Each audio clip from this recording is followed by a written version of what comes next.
Прийшли окупанти до нас в Україну, форма новенька, воєнні машини, та трохи поплавився їх інвентар. Байрактар, Байрактар. Російські танкісти сховались в кущі, щоб лаптем посьорбати довбані щі, та трохи у щах перегрівся навар.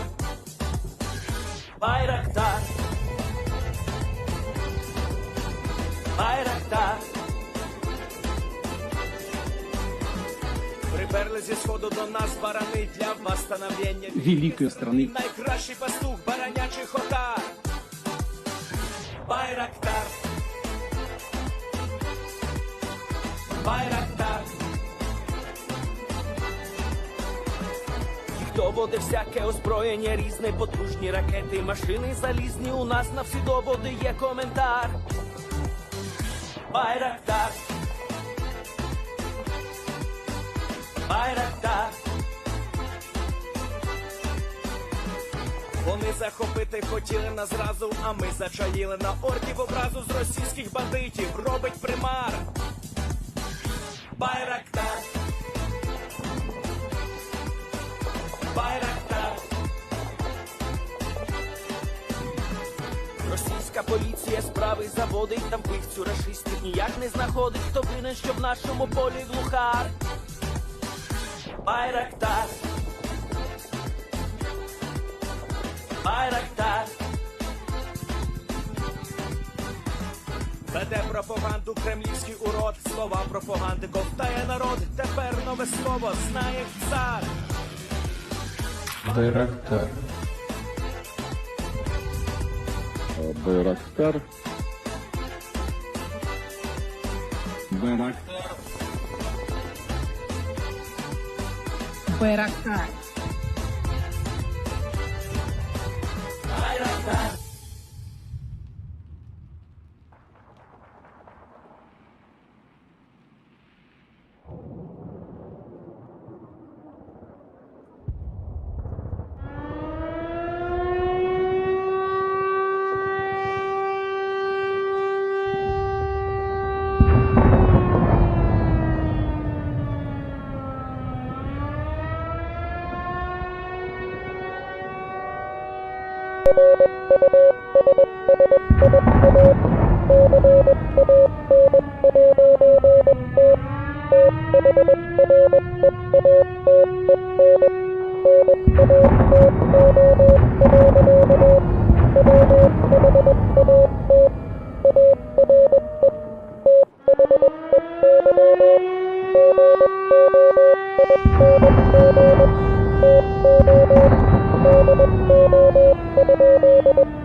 Yes. The Leaf Spring Army sends its regards.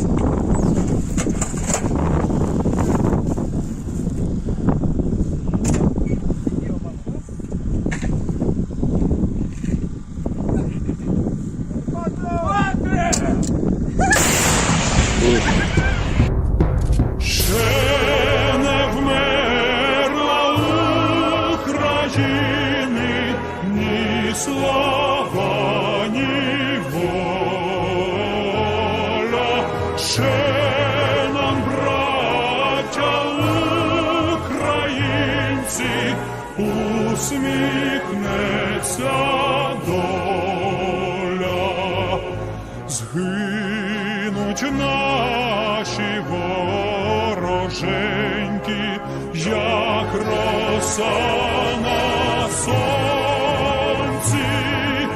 запануємо ми, браття, у свої сторонці, душу й тіло ми положим за нашу свободу і покажем, що ми браття козацького роду. Душу й тіло ми положим за нашу свободу і покажем, що ми браття козацького роду.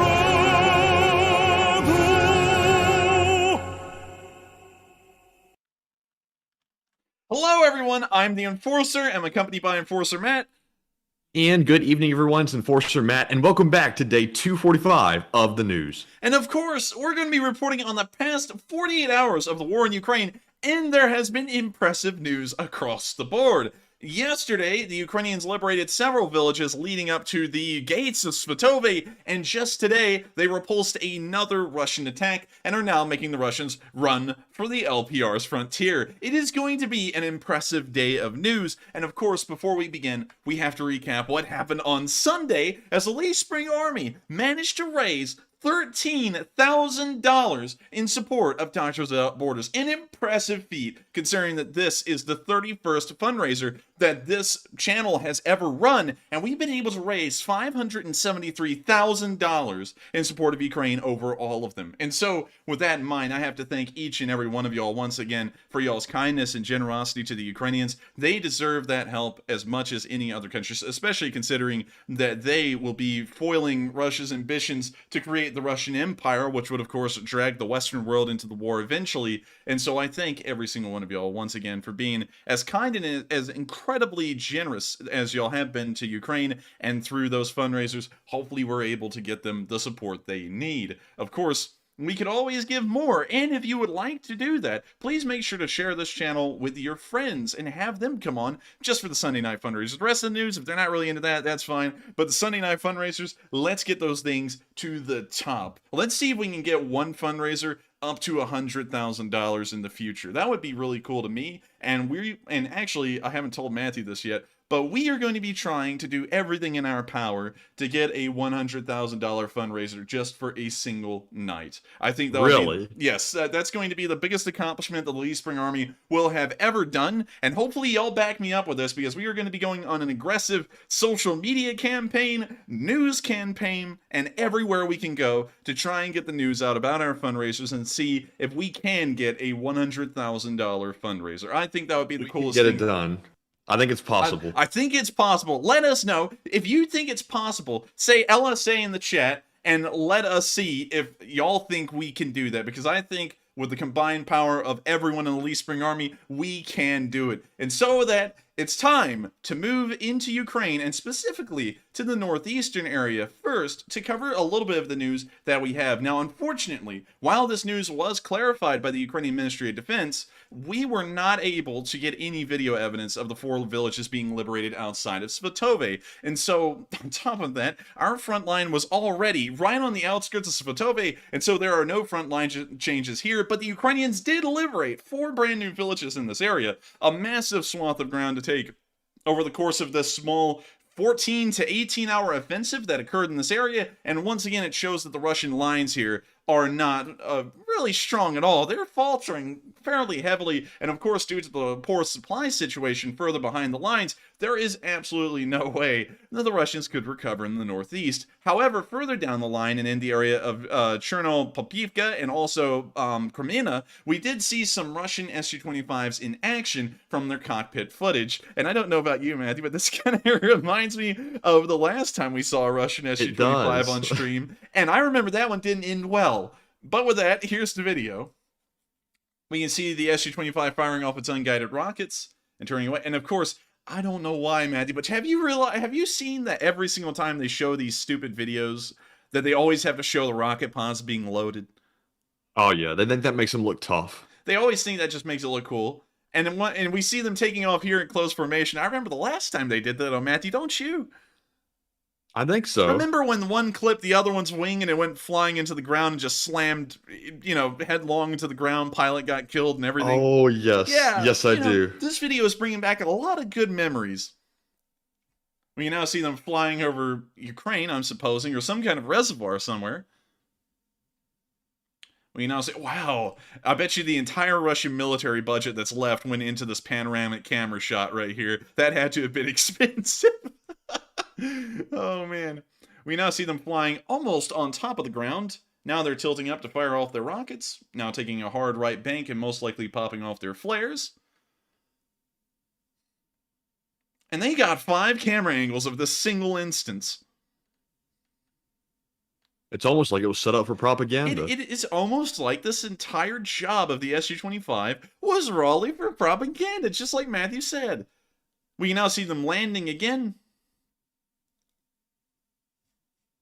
And with that, that's the end of the video. And one thing I'd like to point out to everyone that's always interesting to me whenever I'm watching these videos is the lack of ordnance on these Su-25s. All they're carrying is something like 5 unguided rockets on each wing, and that's it. I mean, like, when you look at an Su-25, and let's pull that up real quick, because I gotta show you all this. This drives me nuts every time the Russians put out a video. If we look at a usual picture of an Su-25, you can see, like in this illustration here, there are like 5 hard points on each wing. You don't have to just put 1 rocket pod on each wing. You could load those things up. And of course, it looks like they have an external fuel tank on each wing.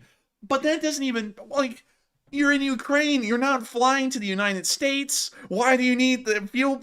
I don't understand any of the Russian propaganda. But still, here's another video. And hopefully, we'll see a follow-up video here in the next few days while I slam my arm into the wall. I bet you heard that, Matthew. Yes, I did. That's where the Russians will be ejecting out of another Su-25. And so with that, I'm going to have to remember that there's a wall right beside me, and we're going to be moving on into the next clip of news, this time outside Kreminna, where we saw that the Ukrainians were doing a lot more effective air operations and dropping bomblets on the Russian forces. And so, here's the clip.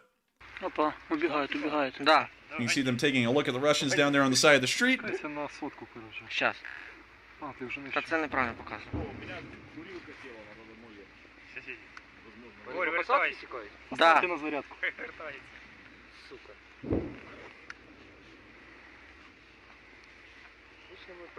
Опа.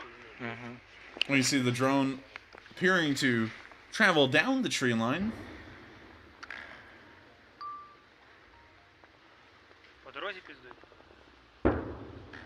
We hear some artillery in the distance as these drone operators are making sure to drop a double bomblet. They dropped 2 of them. Hang on, let's go back and look at that. Oh my lord, they're carpet bombing the Russians with the drones. Oh.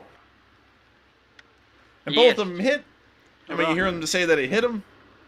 Luckily, the tree line obscured a decent amount of what is down there, but I can tell you that the Russians aren't doing all too well down there anymore. They might be sleeping. Отлично.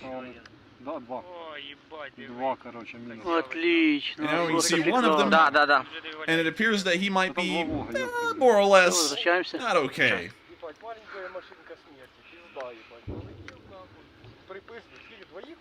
Ні, більше там.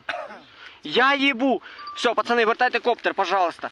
And with that, that's the end of the video, but it's great to see that the Russians are still getting land-blasted by Ukrainian drone forces, and regardless of how many times they send out Su-25s for the sole purposes of getting a little propaganda flick going, they will never be able to get the same amount of effectiveness out of their air power as the Ukrainians do with a simple $800 drone. And so with that, we're now going to be moving on into the next clip of location, well, actually northeastern news. I was about to say location unknown for some reason, but moving into the next bit of northeastern news, near the area of Belarifica, we saw a Ukrainian recon group in action.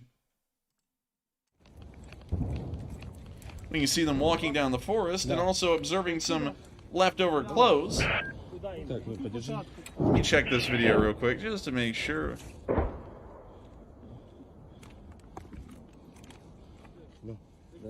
Okay, it doesn't look like anything too bad shown in this video, so we can't show it.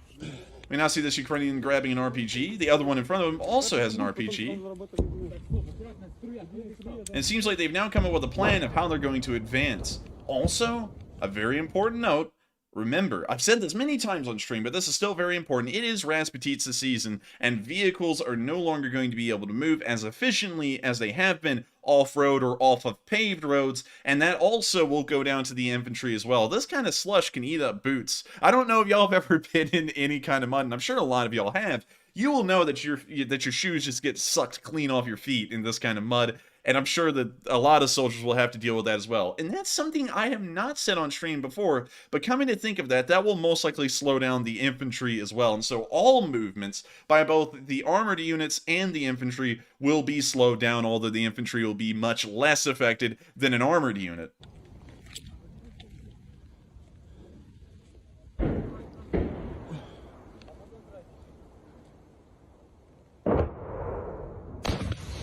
We now see them firing an RPG at a pretty high arc, and now they're turning around, running back, and now it seems that they're going to be reloading the RPG, and he's reloaded it. He's now running to the same position, preparing to fire, and hey, it's on its way. They're using the RPGs kind of like indirect artillery. We now hear some machine gun fire in the distance as the Ukrainians are now in some kind of a tree line. And what? Wait a minute, hang on. Let me take a look at that gun again. What kind of rifle is this? Because it looks... I can't even tell what that is, man. It looks kind of like an M4, but at the same time that... Somewhat. Yeah, but at the same time that front handguard is kind of throwing me off. If anyone knows what kind of rifle that is in the live chat, please let us know, because I don't think, and I'm sure that there's a handguard like that out there somewhere for an M4, but I don't think I've ever seen a handguard like that on an M4, but let me know. Someone said it looks like a FAL, and honestly, I was going to say that, but at the same time, it still seems kind of weird. We've never seen a FAL in Ukraine yet, and I don't know how they would keep that thing running, but, you know, with that, we're going to let the video continue. You now hear them firing off their rifles at the Russians. And turning around and running off. This is a real hit and run right here. They're now legging it, and wait a minute. Hang on. I think, Matthew, it looks like a FAL. It kind of does look like a FAL. Wait, hang on there. Is it though? It kind of looks like it, but I can't really tell for certain. A SAL. No, I'm an sorry. FN SAL. I put that in wrong. An FN FAL. Oh, that might be it. I think that is it. Yeah, I think that's it. And I think that might be the first time on film that we've ever seen an FN FAL or an L1A1 in Ukraine, which is bizarre. I can't believe, if that's the case, we'll try and get a better look at this as the video goes on, but if that's the case, that is insane, because I'm a huge fan of the FN FAL, and to think that one is in Ukraine, I would love to ask this guy, how well does it really perform in battlefield conditions? Because of course, you know, there's always the spreadsheets that tell you how well these rifles perform, but what does it really perform like? Does it jam a lot, or what? But anyways, we're gonna let the video continue. Someone said FNC. Hang on, we're gonna take another quick pause real quick, and we're gonna pull up an FNC rifle. Oh, yeah, that's it. That's it. It's identical, like the handguard and everything. Yep, it's an FNC. Thank you everyone for saying that, because some of y'all are like, looks like a FAL, sounds like a FAL, and then some are like, oh, you idiot, it's an FNC, and it definitely is an FNC. And so with that, we're now gonna let the video continue with that correction in mind. And when you see this guy is hauling it. The footage has been cut, and they're now in another tree line, moving through it. When you see one guy auditioning for American Idol in the bush.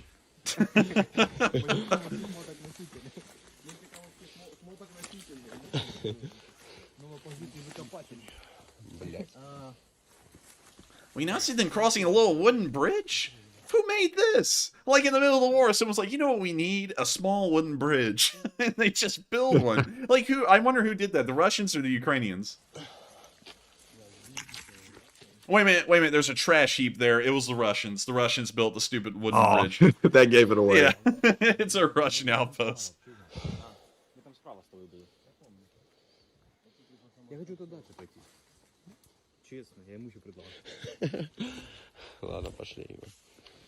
We now see them still moving along past the trash piles, which gave away that it was a Russian trench. We can see that they're asking everyone to be a little bit quieter, so we'll try and be real quiet with them. Just kidding. And now it looks like they're walking on some kind of a little elevated berm. Also, they're now getting to the edge of the tree line, as we can kind of see a field in the direction they're walking.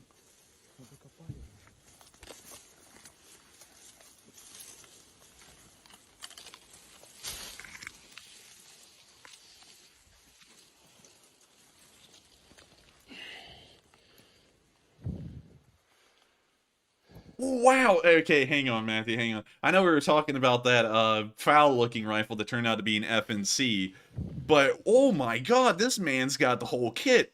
Like that's a pretty nice. loaded-out AK right there, and I gotta say, That's a huge scope on the top of it, or at least to me it is. if anyone knows, because of course I gotta say this, while we base a lot of our frontline and grand strategy analysis off of history and the precedent it lays out, I do not know everything there is about every single kind of weapon system and every single kind of scope and everything. So tell me, what kind of scope is that? Because that thing looks like, just based off of its design, it looks like it may be a little expensive. But if it's not, let me know. Anyways, Could it be an ACOG maybe?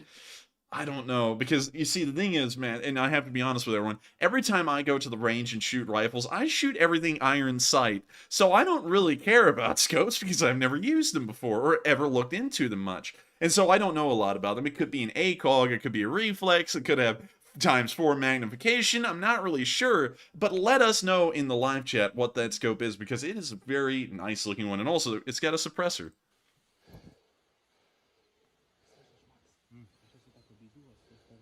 Run a poll on that, Matthew. If we get a couple of decent answers, run a poll and let's see what the majority of people think that scope is. And so with that, we are now moving on into the next clip in the northeastern area, where we can then see in the Solidar region, which of course is where another decent amount of news came out today. And while we don't have any videos to substantiate it, according to a Ukrainian Ministry of Defense report, the Russians were actually pushed back in this area by about 1 or 2 villages worth of ground. We haven't been able to adjust our front lines yet to show that accurately, but from what the Ukrainians are saying, it appears that the 2-month-long small-scale Russian assaults that have been occurring on Bakhmut are finally over, and the Russians have exhausted all of their abilities in this area and are now being pushed back largely without any opposition being given to the Ukrainians. And so, in this clip, you can see in Yakovlivka a little Ukrainian shoot and scoot.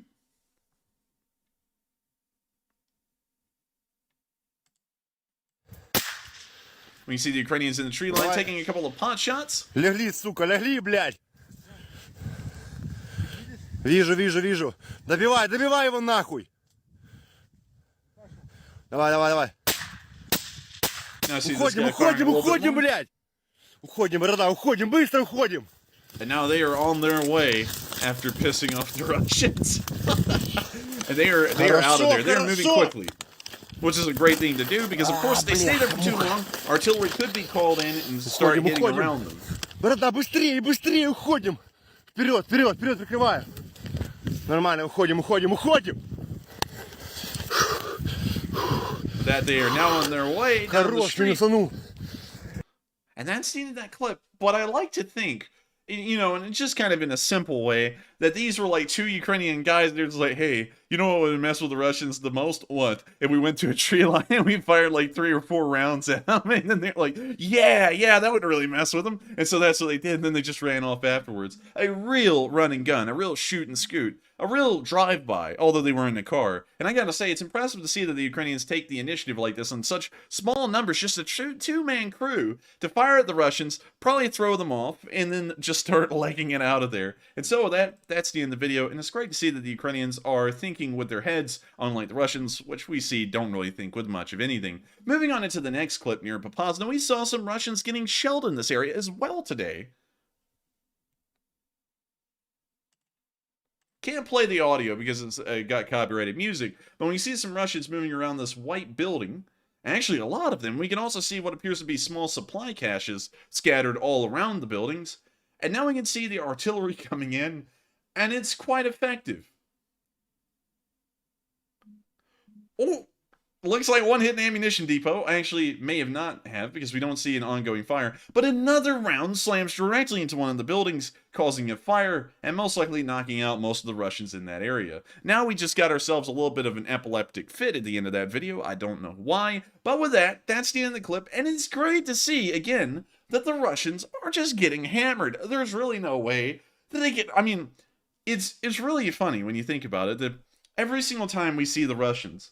They set up a base, they set up some kind of a small fob like this one here, and they think it's safe, and then the Ukrainians will obliterate the fob and everything surrounding it. And so with that, that's the end of the video, and it's nice to see, a really good thing to see, that the Ukrainians never let up on the Russians, and in this area around Bakhmut, the Russians are generally going to be on the retreat for some while until they can stabilize their front lines again, most likely in the next few days, and even then, it'll be a very weak hold.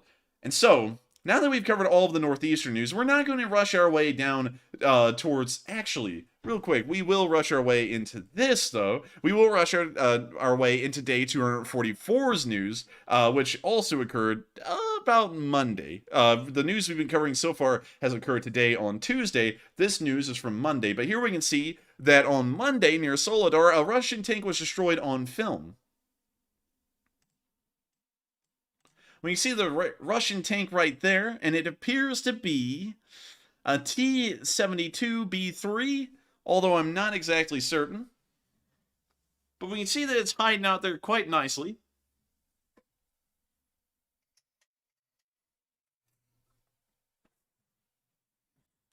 And we can see that it's just hanging out, just chilling, as they say.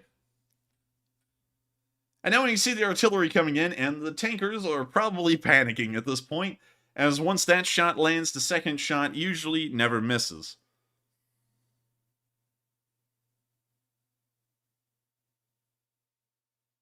We now see the smoke dissipating. The tank still has not moved, probably because its engine has been turned off, and they're now in the process of trying to turn it on or preparing to abandon the tank.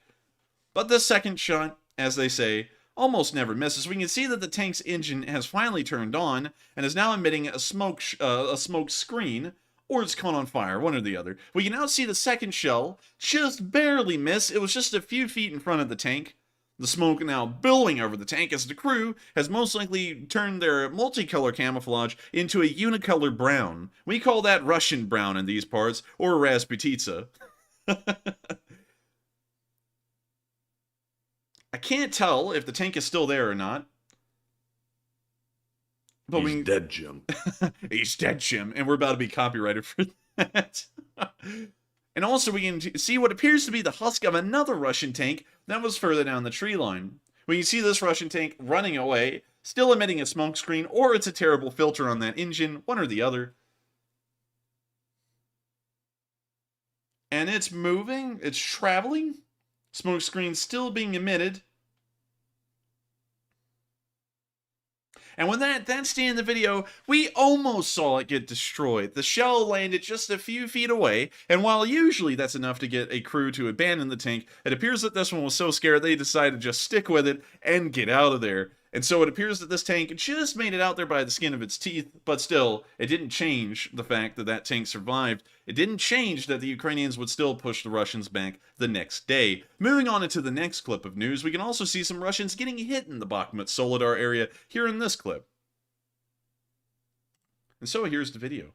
When you see some Russians in the trench, we can also hear the Wii theme, like the Wii menu theme playing. And we can now see It sounded just like it, too. Yeah, sound like I was designing my character again. We can now see the Grad rockets landing around the Russian positions.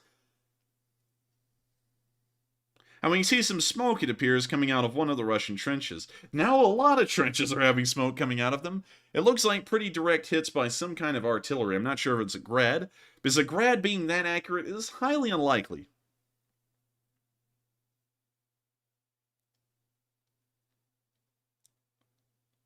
We can see the trench still being peppered by either mortar or Grad fire. I'm highly sure that it's not a Grad. It's most likely some... well, that's actually a Grad. We're going to abstain from labeling this artillery anything. We're just going to call it artillery from here forward. We now see a Russian in this trench. We can see the drone taking a good look at all of them. It looks like there's really about 4 or 5 of them in there. And it looks like the artillery is landing around them as well. And real quick, Matty, have you noticed this? Is it just me? Or is it every time that they fire this artillery, whatever it is, there's all of these shots land in a large circular pattern, and then there's one shot that lands in the center. Have you noticed that over this video? Like, look at that. That's almost a perfect circle. I just appreciate how the entire field is literally riddled with pot marks from, like, shells hitting everywhere.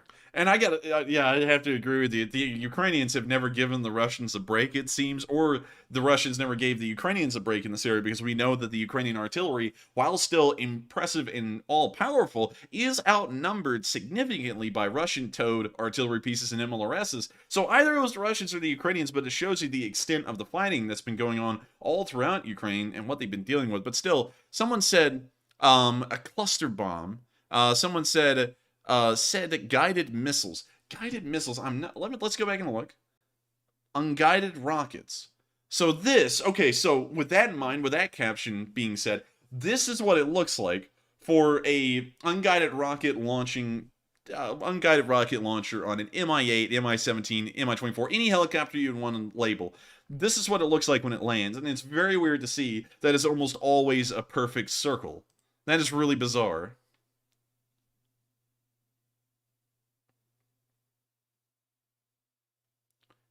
We can see the artillery landing again and again. And I gotta say, now looking at this, unguided rocket artillery from a helicopter might actually be effective. We now see more unguided rockets landing near this trench, and I think the Russians have had just about enough. Or they've had all they needed and they're now taking a nap. One or the other.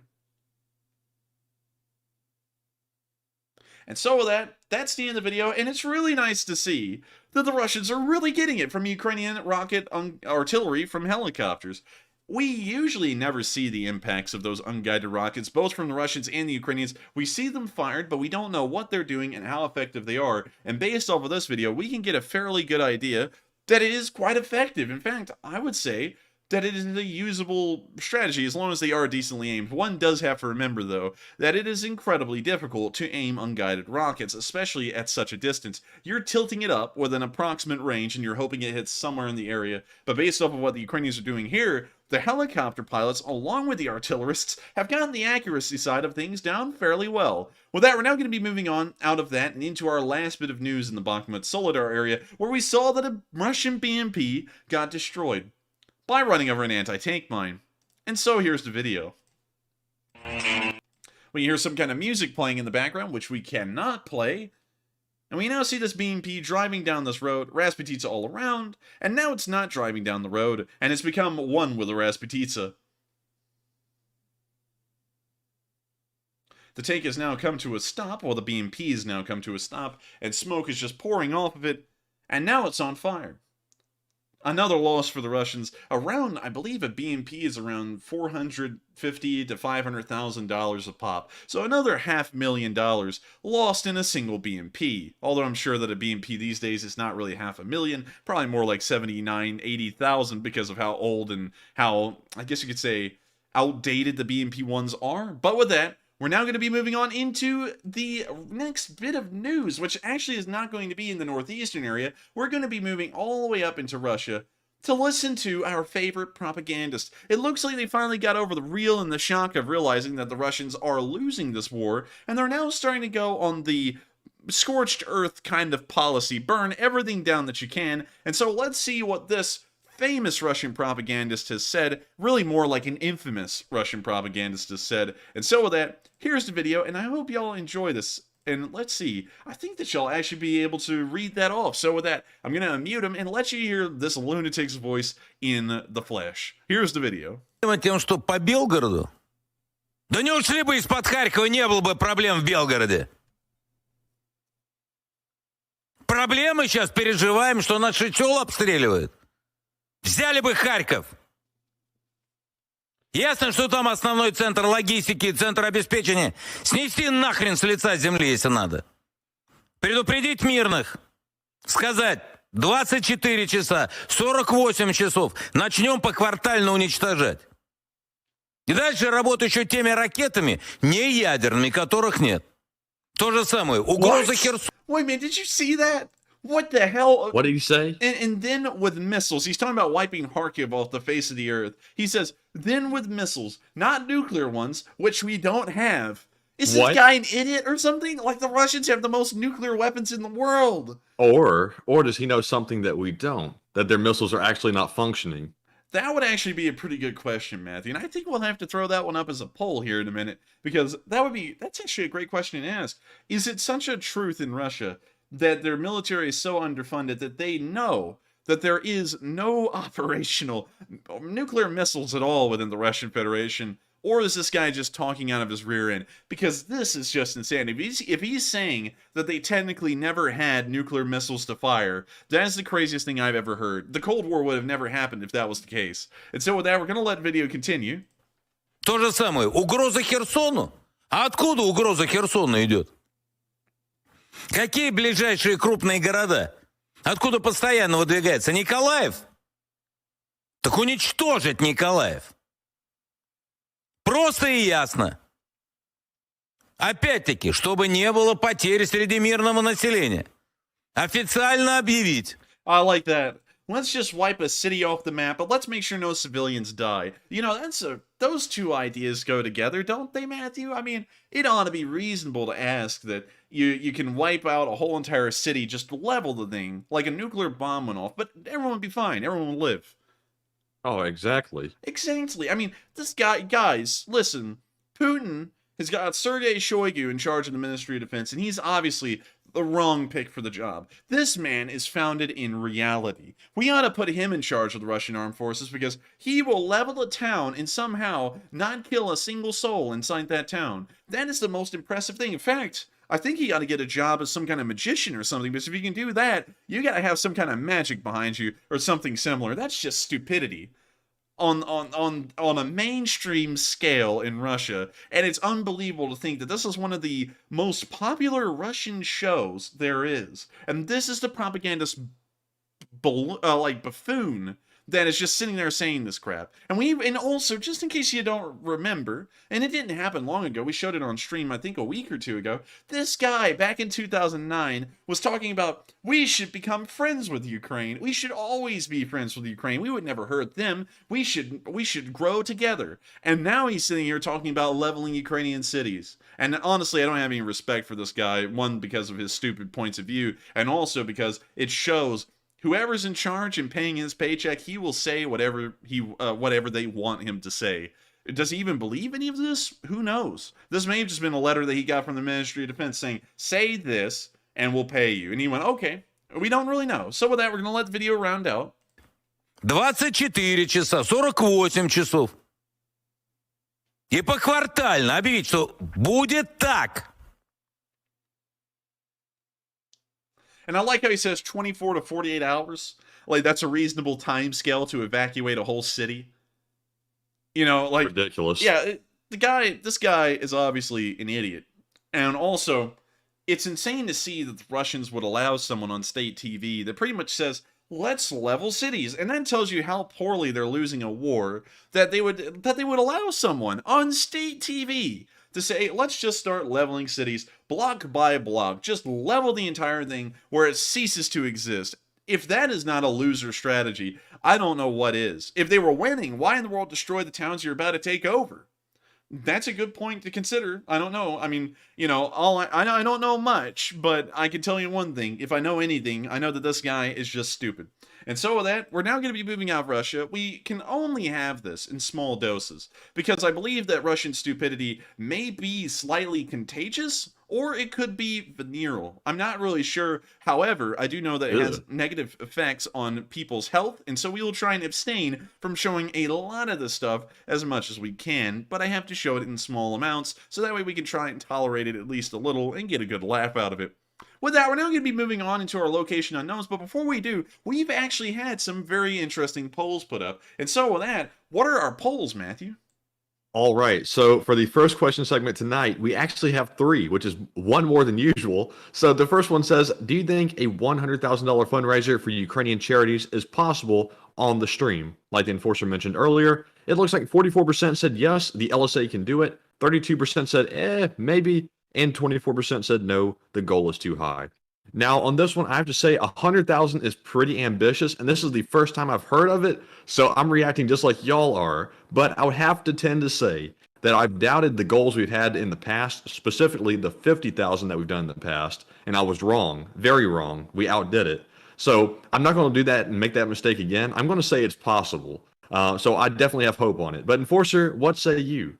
I would have to say, I think a $100,000 goal, and I'll tell you about this later, Matthew, after stream. The plan I have to try and get us to as many people as we can and try and make this happen. But I think it is entirely possible. I have no doubt that the Lee Spring Army and all of the new members that we would have after this plan I have comes around, the $100,000 fundraiser goal could be ascertained. And I actually saw someone earlier say, stop focusing on the numbers. I focus on those numbers heavily.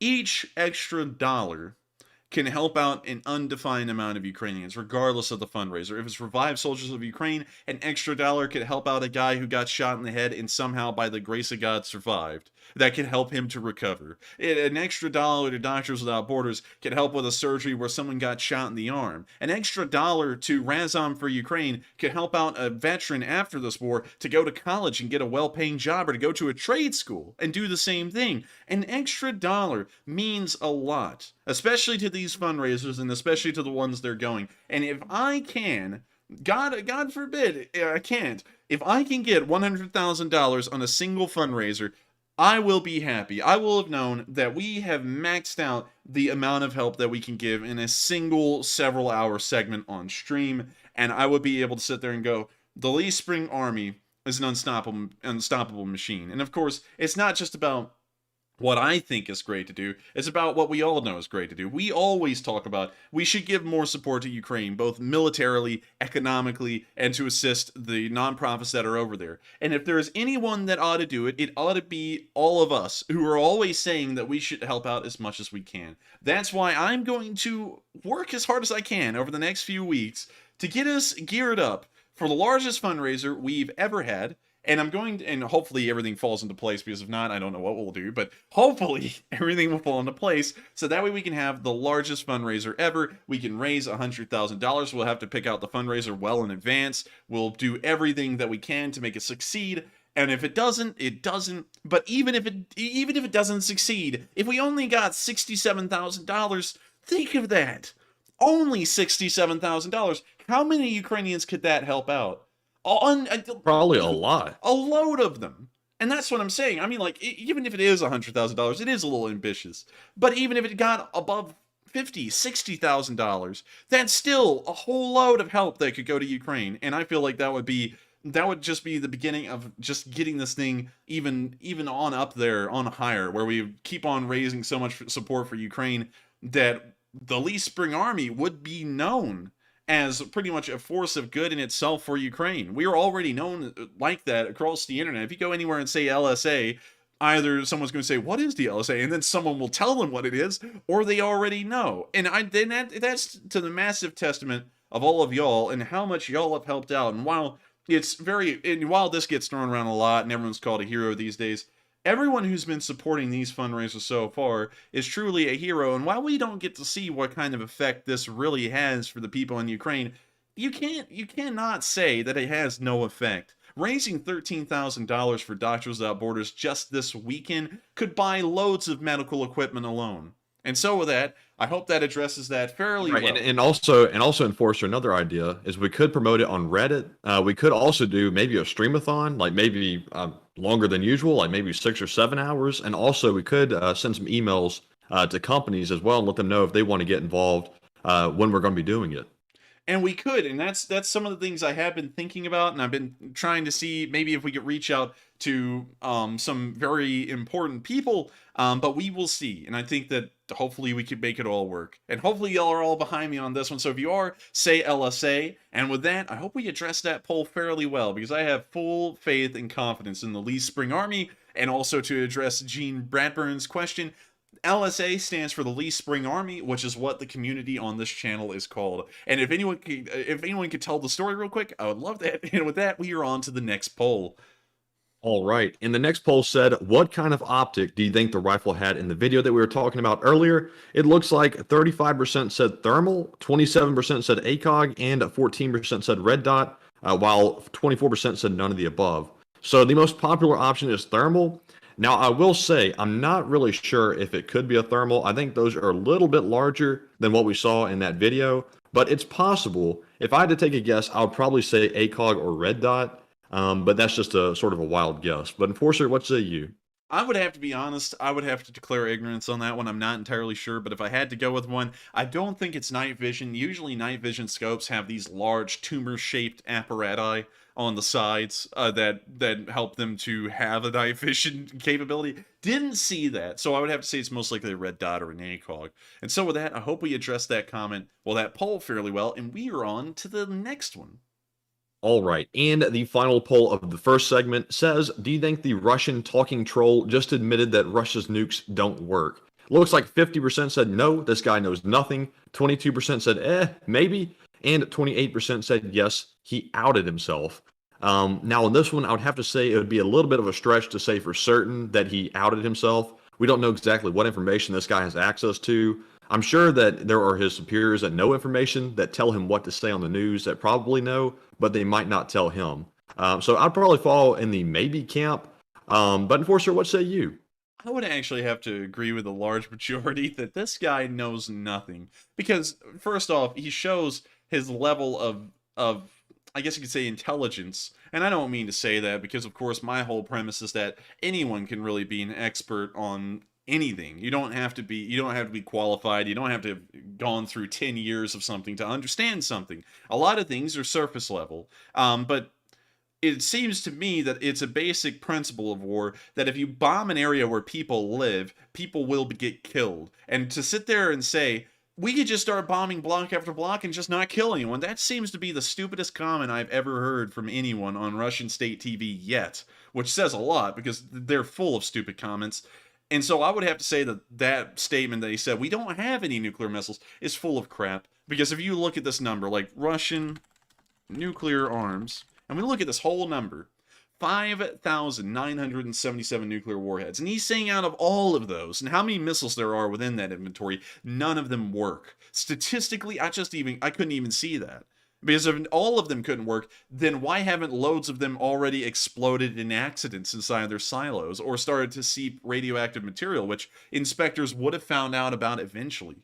And of course the Russians can try and hide it the best they can, but it usually seeps out, like the radiation literally and also the news as well. So with that, I would have to agree with a large part of y'all that this guy knows nothing about what he's talking about, and he just said that to try and save face, I guess, for the Russians as a whole. And so with that, I hope we addressed that poll fairly well, and let's get into the questions. And so with that, what do we got, Matthew?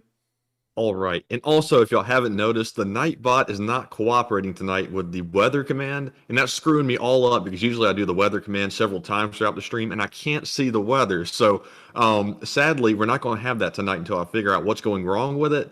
But anyways, our first question of the night goes to Mark, Slava Ukraine, who puts in a $170 donation. And Mark, thank you so much for that generosity. He says that round circle with central dot, you showed Ukraine had created a technical with an unguided rocket pod on a Toyota that might let them aim like a mortar. And thank you so much for the support, Mark. It helps us out a lot, helps us keep this channel running, and helps us to keep the lights on. And to answer that question, of course, I've got to thank you once again for your generosity, both to the fundraisers, because just in case, I hate to segue Mark in like this every time he sends in support, but Mark is a legend. Mark threw in, like, what was it, Matthew, like $20,000 on a single fundraiser? I think so. It was something like, crazy like that. It was unbelievable. And so I got to thank you so much, Mark, for being incredibly kind and generous on the fundraisers, helping out their nonprofits, and also to us as well. So thank you so much for that once again. And now, to get to that question, that is also a pretty viable option. We never saw the helicopters in that video launching the rockets. So beyond the caption, we don't really know what was shooting those rockets. One thing we do know is that the Toyota Grad usually has like 4 tubes on them to fire off unguided rockets. So I think it would have to have been something a little bit larger, maybe like a maybe like a helicopter pod, because it did fire in a circular pattern, but then again, it could have been a larger Toyota Grad, because not all of them are made equal. You know, some of them we have seen with like 8 like I guess you could say rocket tubes on them. So that is a pretty good idea, and it may be the case that that was actually a Toyota Grad that was firing off those little rockets. And of course, thank you so much once again for the support, Mark. Fairly good point. And of course, that is all up to speculation as to what was really firing those unguided rockets. As long as it has the capability, it could have been a Grad, it could have been, well, it couldn't have been an Uragan, that would be getting too large. Could have been a Grad, a helicopter, a Toyota Grad, it could have been any of those, really. And so with that, thank you so much, Mark. And also, Matthew, I just remembered that we started doing titles. Walter A. Lakota is Lord of the North Pacific, the princely duchy of the snow crab. I think I do remember that. Was that, how many nights ago was that? That was a long time ago, but I just remembered that we did make a title for the first time. We created Walter Lakota as the prince, I believe, of the North Pacific. So with that, should we give Mark a title? I would have to say, regardless of what y'all say, I'm going to say yes. We're going to create Mark a title, because I think Mark deserves it for all the support he's given in the nonprofits, and how much of a pillar and also a supporter he is of the Lee Spring Army and this channel. And so with that, thank you so much once again, Mark. I hope we were able to address that one fairly well, and we are on to the next one.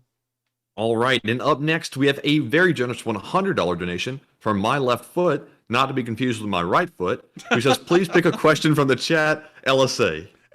And thank you so much for the support, My Left Foot. You also help out this channel massively, and I thank you so much for that as well. And also, LSA. I love how, Matthew, that's honestly the weirdest thing, that LSA went from a one-night thing to now it is the actual slogan of the entire channel. Like, you can find Lee Spring Army, like, here's something funny, y'all, that's just amazing to me. You can go to any channel on YouTube that covers the war and put an LSA in the chat, and you'll get like 100 people that put LSA in the chat right afterwards.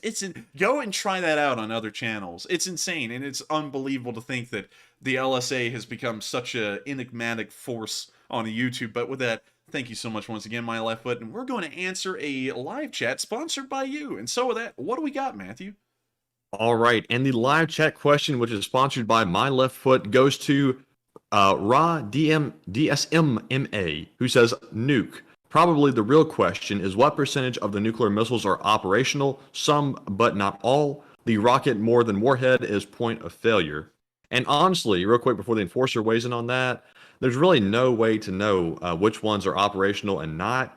It would really just be a wild guess. I'm not sure what kind of intelligence we actually have in our government on that. We'll never know, but somebody knows, hopefully. But Enforcer, what say you on that question? And real quick, I want you to read that one off again one more time, because I think I may have misunderstood a part of it. So could you reread that for me? Yes. The real question is what percentage of the nuclear missiles are operational? Some, but not all. The rocket more than the warhead is point of failure. Okay, so with that in mind, and making sure that I understood that correctly, and I have to say this, and we have to remember this heavily when talking about the Russians, the United States, with a $700 billion a year military budget, had a documentary made on the nuclear arms, well, I guess you could say the nuclear arm of the military, where we saw that a decent amount, it wasn't all of them, but it was a decent enough amount that it was visible, were inoperable. Like, nuclear missiles in the silos and the tech in them was inoperable almost, or hardly working at all. And with the United States being the largest military on Earth in terms of yearly budget, and still, surprisingly at that, it only accounts for like 3.5% of our GDP, which is average, we still were not able to maintain our entire nuclear arsenal. With that in mind, remember this, Russia has a military budget that is 10 times smaller than the US military budget annually, and has something like 1.5 times the amount of nuclear weapons. Going off of those figures alone, and the knowledge that the US nuclear arsenal isn't entirely operable, even the ones that are reported operable on paper, it's safe to assume that a massive portion of Russia's nuclear arsenal is also not active either. While it may be considered operational on paper, it just can't be. I mean, really, think about this. If you look at the US military budget, and I gotta show this in actual numbers, US military budget. Let's see. military budget of the United States. So we'll go here real quick. And according to 2019, and this is really interesting, actually. Go ahead, Matthew. I was just laughing at how high our budget is. It's insane. It's like 800 billion a year. Look, it's right here in 2020. And remember, that was a bit of an economic recession, actually, for everyone around the world for a short while. We were up at 750 billion, and it's a massive testament to the economic might of the United States. That only accounts for 3.74% of our GDP. Meanwhile, the Russians are busting their butts to get about 50 to 60 billion dollars put into their military yearly, and that accounts for 4.26% of their national GDP per year. And that gives you an idea that economically the Russians could not hang into a war like the United States could, ever, even if it did go all-out conventional. But keep that in mind, the United States has a somewhat inoperable nuclear armed force, and we have that much, $750 billion in the 2020 fiscal year in military spending. The Russians have far less. There's no way that they can maintain all of those missiles. And while that could be a largely true statement that Russian nuclear missiles, they may not work. There has to be a couple out there, though, that can.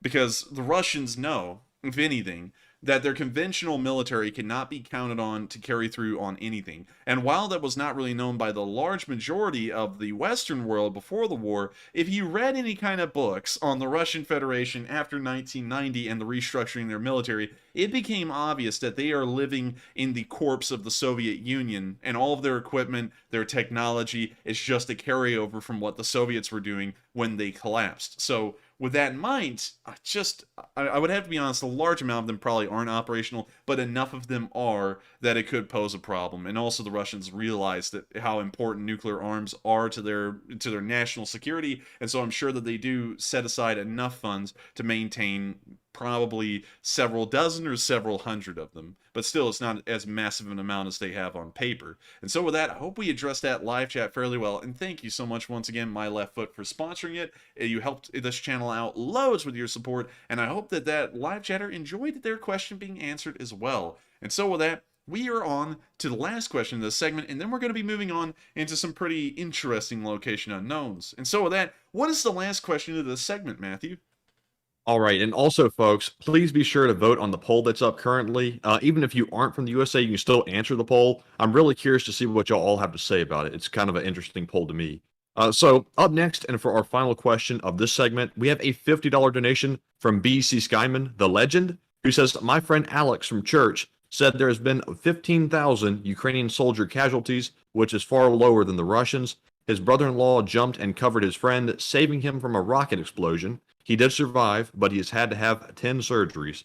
Yikes. And I thank you for the support, BC Skyman, and that's pretty insane to hear. And of course, in case if anyone doesn't know, BC Skyman is one of our closest connections in the live chat, usually, on Ukraine. A lot of his family comes from Ukraine. Well, a lot of his extended family comes from Ukraine, and so it affects him and his family quite heavily. And so we usually hear stories of what's going on over there from a personal level through BC Skyman, and I thank you so much for sharing that. And also, once again, that kind of feeds into, and I say this a little bit, and I know that some people may not like to hear this, but it is a reality of life.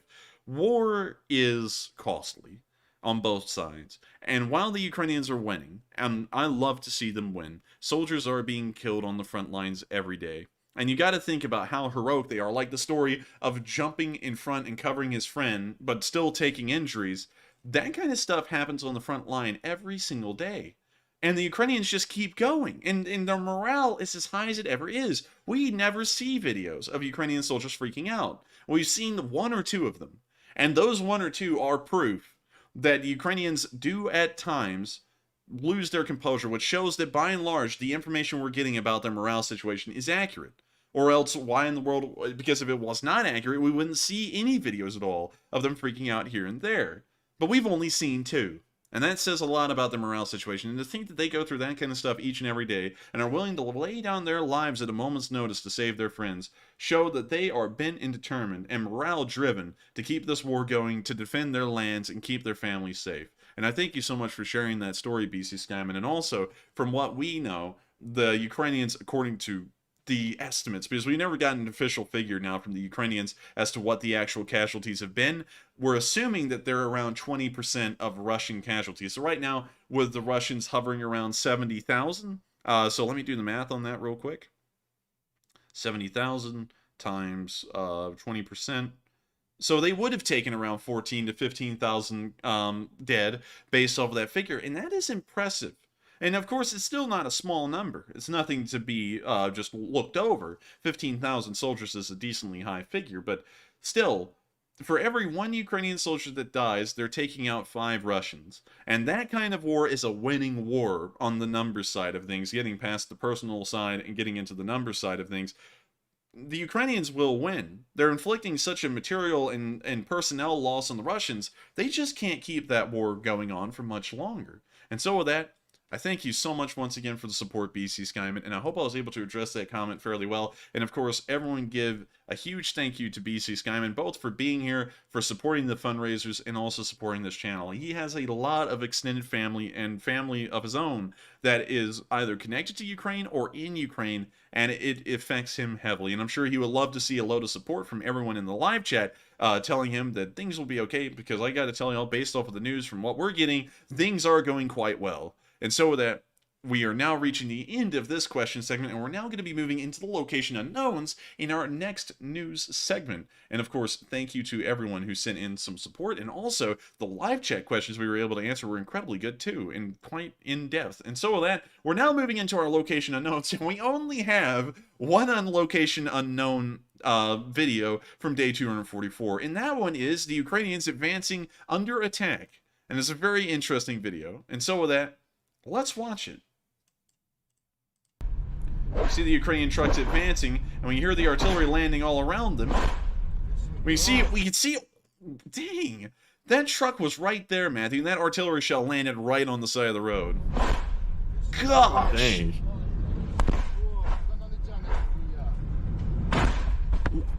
Good Lord!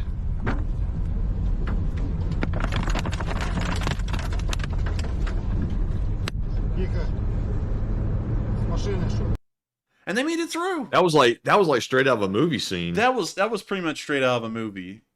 And listen to them inside the truck. That's probably the craziest thing. They're having a casual conversation in there. Listen to it.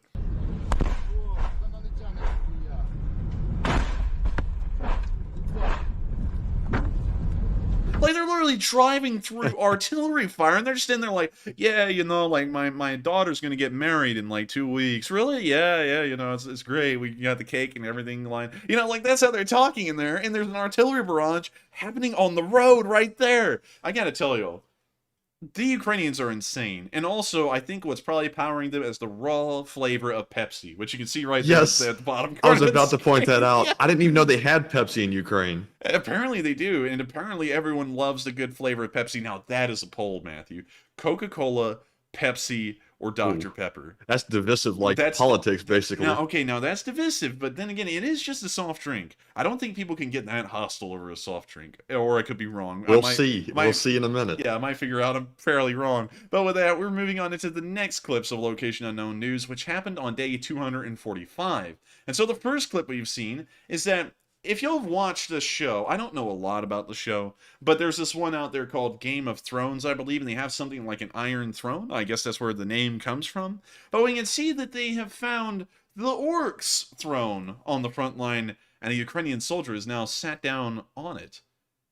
Is that creative or what, Matthew? I mean, that is super creative. That's really cool, too. That is pretty freaking sick, I've got to say. Like, that one, I don't know about y'all. We're going to have to sit here for a second and admire this. It's made out of used MLRS canisters. It also has a couple of cases near it. I don't know what those are for. Whether they're for they're not for an in-law, because an in-law would be wider. And these, I don't even know what these are, but they actually put a lot of thought into this. And I can't believe they found all of this stuff to be able to make it and get such a raw picture. I mean, like the AK, the uniform, I mean, like all of it. It like comes together. Probably for the best picture of the war over the past few weeks. I mean, this is just crazy. I love it. And so with that, that's the end of this little bit of Location Unknown News. But I hope y'all like that. And also, wait a minute, Matthew. I just saw Double Back Again said Game of Drones. Game of Drones. That Game sounds of like a good Drones. series. That would be a series I would watch, and it looks like a lot of y'all are watching that with me right now. And so with that, that's the end of this little location unknown news clip right here, and we're now going to be moving on into the next one, where we can see that a Russian S-300 got destroyed. A little unfortunate, really, but, you know, Here's the video. We can hear the breathing, like the dog breathing, and we can see the S-300 right there, and it's going into the tree line, trying to hide. And boom shakalaka, it got hit by the artillery and is already billowing out white smoke like these S-300s usually do, and is now just a ball of fire in the tree line. Ooh, now it's cooking off. The volcano explodes, giving the... Gosh, forget it. I can't do that voice anymore for some reason. Sound like Mr. Attenborough was having some issues there for a minute. I'm having a strong call of conscience. And that is the end of that video, and it's nice to see that the Ukrainians were able to wipe out another S-300. S-300s are not cheap. I'll pull that up for y'all real quick. S-300 cost.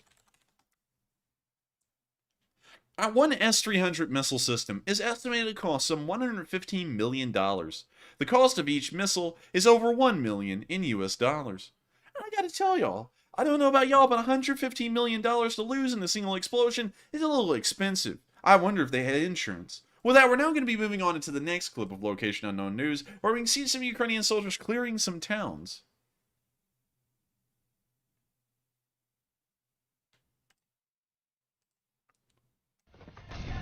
Can't play the audio. It's got copyright music in it, but we can see the Ukrainians wandering around. And what kind of kit was that? Okay, the goggles? Man, that is a good look right there. I don't know about you, Mandy, but what do you think about this whole kit? I mean, it's a little different. I mean, it's not bad, but I don't know about those goggles. I like them. What do y'all think? Do y'all like the goggles? Yes or no? Next clip, we see Ukrainians running down the road near one of their tanks. We can now see them on the side of a fence. Ukrainian tank backing up. They're now moving down another street as buildings burn around them.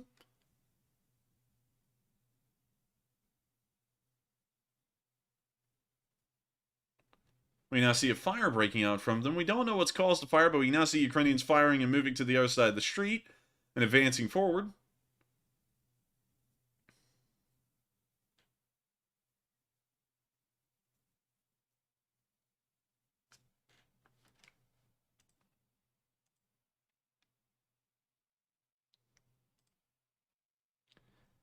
We now see them pulling back a guy who appears to have taken a wound. They're now moving into some houses. Also, look, they got a little canteen. Oh, man, look at that. And what does it say? Oh, man, I can't read it. It looks like it's backwards, but it's a Russian canteen with a little ribbon on it. I call it a victory ribbon. It has another name. Yeah, why did they put that ribbon in the background of everything? I have no idea. It's honestly an ugly ribbon. Orange and black really don't go together all too well. So I don't know why they picked that ribbon, but it's hideous. I think it's let me check this on the second screen real quick. St. George's ribbon? Huh. Interesting. The ribbon of St. George.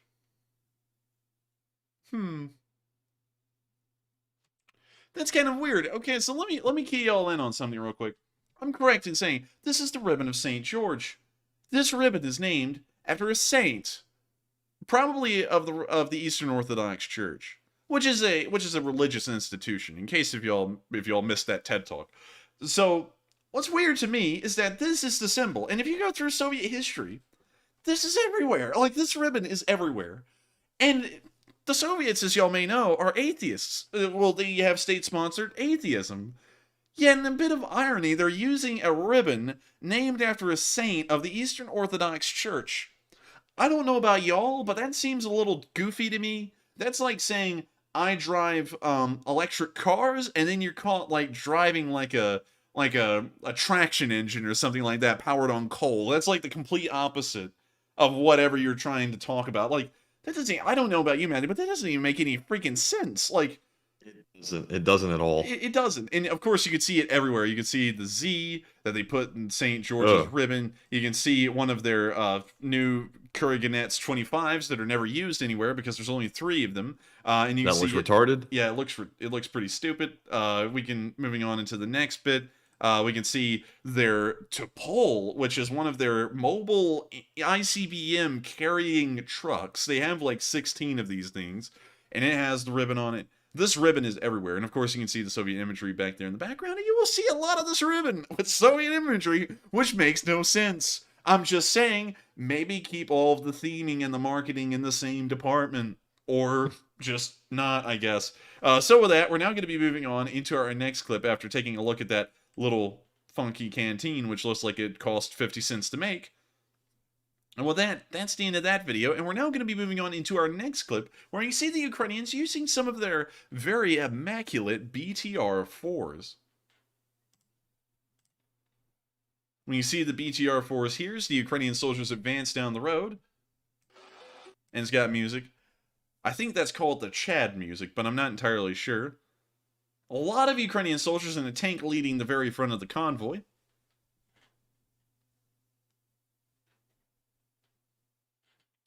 Oh my god.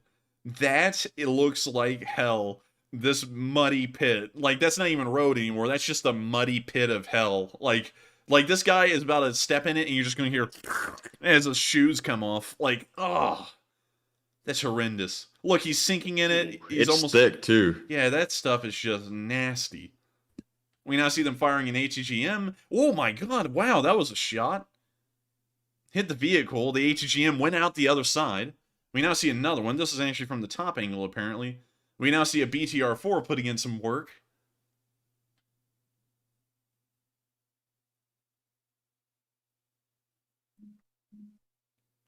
And it looks like the BTR-4 shells are hitting downrange in that tree line. And we now see some footage of Ukrainians moving through one. And with that, that's the end of the video, and it's nice to see again that the Ukrainians are using those BTR-4s, which are actually quite nice. Moving on into our next clip of Location Unknown News, we've also seen an S-300 being destroyed from multiple angles. And so, please, enjoy this multi-angle video of an entirely different S-300 being destroyed. We're going to have to mute it. Well, you'd hear the hymn of the Cherubium playing in the background if it wasn't muted, but now we can see the S-300 going up in a beautiful pyroclastic flow. Some say that the gods disturbed the ground that this S-300 was on, as the fire billowed up from the ground under, and swallowed the S-300 whole. Hopefully that voice is better than David Attenborough. I would vote yes, personally, for me. All right. I didn't actually see the response to the David Attenborough voice earlier. I didn't see if people like that one or not. So I think everybody stayed silent. Yeah, I think everyone just did stay silent, and I think that says a lot about that quality of the voice. And we won't do that one again. But that's a nice little S-300 explosion right there, and another priceless, irreplaceable piece of equipment lost again.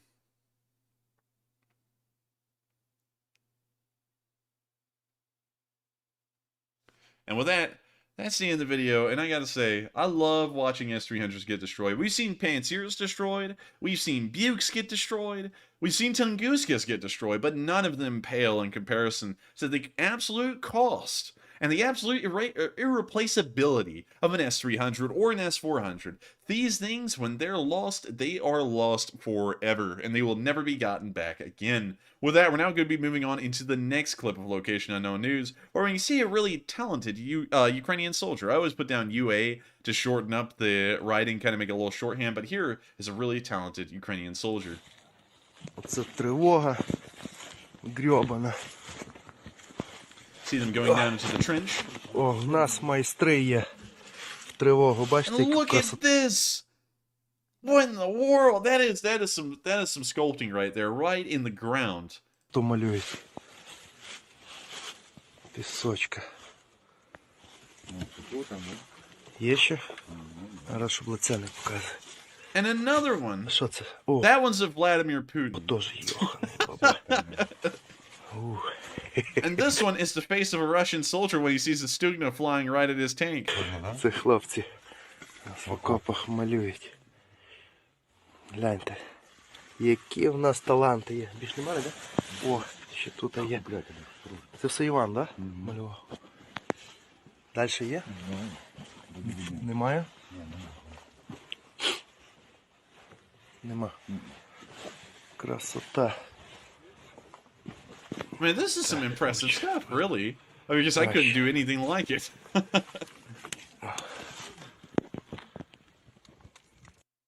And with that, that's the end of the video. But they got a artist down here in the trenches, and it looks like he's carving up some pictures of all of our favorites, including the sleeping Russian right here at the very start of the trench. And so with that, that is the end of the video, and whoever made that artwork deserves a lot of praise. I mean, like, and honestly, that is the kind of person, not to call back to one of our fundraisers, but that kind of soldier right there will most likely be getting some kind of a scholarship from Razom for Ukraine after the war, where he can further refine and maybe even perfect his art skills, because I gotta tell you, this guy knows his stuff. With that, we're now going to be moving on to the next clip of Location Unknown News, where we can see his student team in action.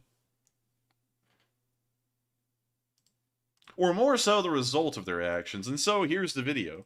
Чорновіл, а ну покажи, де, що ти збила і де зайшла твоя ракета. Оп. І зараз We see the hole right there that went through the back of that BMP-2 and destroyed the entire thing. Покажемо вихід. Упс. Toasty. Or, better yet, that might be where the student went. Кумулятивний заряд. And with that, that's the end of that video, and it's nice to see. It's really nice to see. Another BMP-2 is gone. And so with that, that's the end of that little bit of Location Unknown News, and we're now going to be moving into our final bit of Location Unknown News, where we can see that the Ukrainians have captured Russia's run-of-the-mill tank these days, a T-62M. Це Настя в гості приїхала, коріння пустила.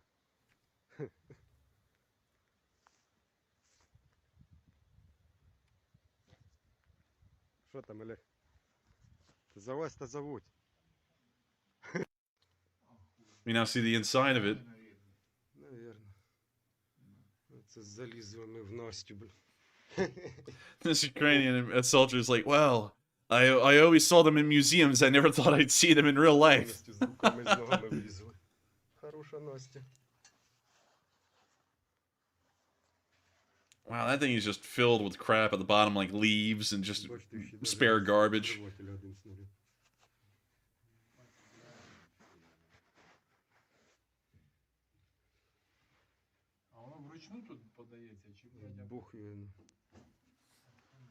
See them looking around a little bit more.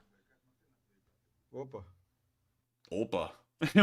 That's seen in the video. And it's nice to see that the Ukrainians are capturing Russia's finest military equipment, well, at least that they have now, the T-62M. And with that, that is the end of the Location Unknown News, and we're going to start moving down into the southern front in Donetsk, where we actually have a really interesting video of the DPR assaulting some Ukrainian forces. But before we get to that, we're going to take a quick pause to address some of our polls real quick. So with that, what do we got, Matthew? All right, so this time we just have two polls to go over. And that first poll said, do you think the military budget of the USA is appropriate to maintain its world status? It looks like 74% said yes, the high amount is needed. 12% said I don't know, and 14% said no, we overspend on military. Now on this one, I would definitely fall within the 74% in the majority. I think that our spending has gotten us to the point that we are at currently, which is basically the world's superpower. Out of all the superpowers, we are the most strong, and I think we need to stay that way by keeping our military budget high. But that's just my opinion. There's a lot of different perspectives on it. So Enforcer, what do you say? Well, you're not going to find a lot of differing opinions here. I would have to agree with that entirely. The United States, not the military, is the largest economic power in the world, and for that reason, we have a massive sphere of influence. That's one thing that I always see, and it's always very interesting to me whenever, because this is something, and I have to say this, will come off with a little bit of a political context, but both sides do this, so it's an equal critique. And of course, we say no politics, but whenever there is an equal critique to be had that doesn't really point the finger at just specifically one side or the other, we do talk about it.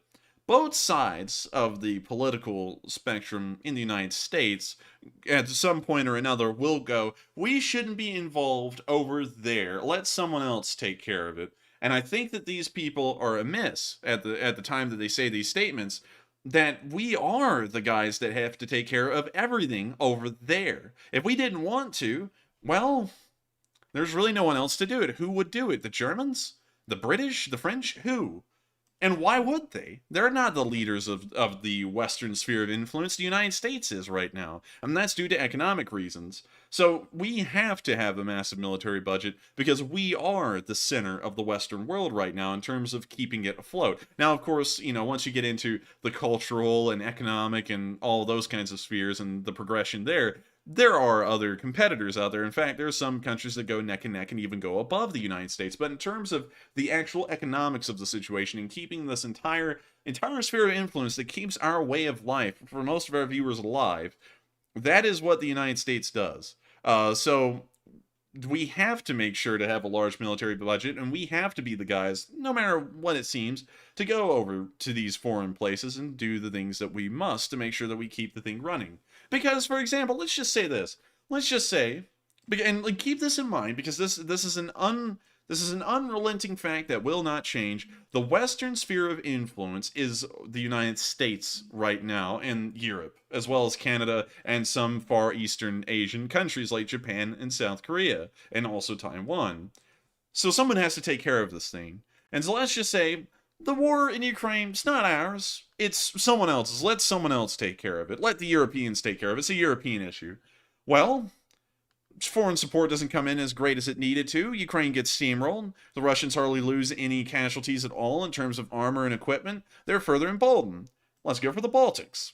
Let's go for Finland, because Finland probably wouldn't have even had the time to join NATO at that point. So then they would be in. Well, not in. They would not be in. And Russia would possibly consider invading and annexing Finland.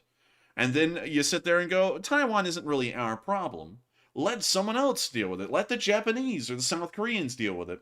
Well, China invades Taiwan. TSMC gets blown up by the Taiwanese government. Everyone's out computer chips. And then where are we then? We're not really anywhere. We're not in any kind of good spot at all. And so if you sit back as the United States and just go, that's over there, that's not here, let's not worry about it, it will eventually affect us over here in quite a massive way. And so we have to, once again, to reiterate, in my opinion, and of course everyone's entitled to their own opinions, so you can disagree if you would like and present your own side, but I believe that the United States has to be the world leader in terms of military might, because if we're not the ones to do it, being the largest ones economically, then who can? And so with that, we are on to the next one, and I hope I addressed that one fairly well. And also, I feel like that one, while of course the poll was almost unanimous, 75% of y'all voted that we should have a massive military budget, I still feel like it's worth a decent amount of discussion. Because the military budget here in the United States is grand, and a lot of times it's discussed that budget could go towards other things like transportation, education, all kinds of stuff. Of course not, well, actually that would start getting very political, because that is pretty much the whole thing of politics. So we'll actually say, let's not discuss that. We're going to move on to the next poll. Right, and the next poll is pretty simple: Coca-Cola or Pepsi. It looks like 65% said Coca-Cola and 35% said Pepsi. And I have to say, Pepsi's okay, but it tastes like basically diabetes in a can. Coca-Cola all the way. And I would have to totally agree with that. Coca-Cola is pretty much, well, we're kind of biased, man, because Coca-Cola, wait a minute, hang on. Where did Pepsi come from? Pepsi? I think it was the USA. Oh, yes, but where in America? Pepsi origin. New Bern, North Carolina. Once again, made by a pharmacist, much like Pemberton, who made Coca-Cola. In case if y'all don't know, the secret ingredient in Coca-Cola is coca leaves. That's where it gets its name. And if y'all know anything about coca leaves are what makes refined cocaine. And so at a point in time in history, Coca-Cola had coca in it. Also, those are some pictures that we will not look at up top. We will scroll down a little bit. Now, Enforcer, did you know that Pepsi's original name was actually Brad's Drink? Really? And you know how I know that? Because you read it from here. Exactly. Yeah. And so real quick, a little short story about Coca-Cola. At the beginning, it was coined as a pharmaceutical drink because, you know, drinking something with coca leaves in it will make you feel better. It will make you not feel your headache. It will not make you feel the leg. Well, actually, that's going a little too far. But it would help you out a decent bit. And so back then, it was considered a pharmaceutical drink. Over time, it started to become popular with a lot of people because it tasted good. And also, it made you feel good because of the coca leaves in it.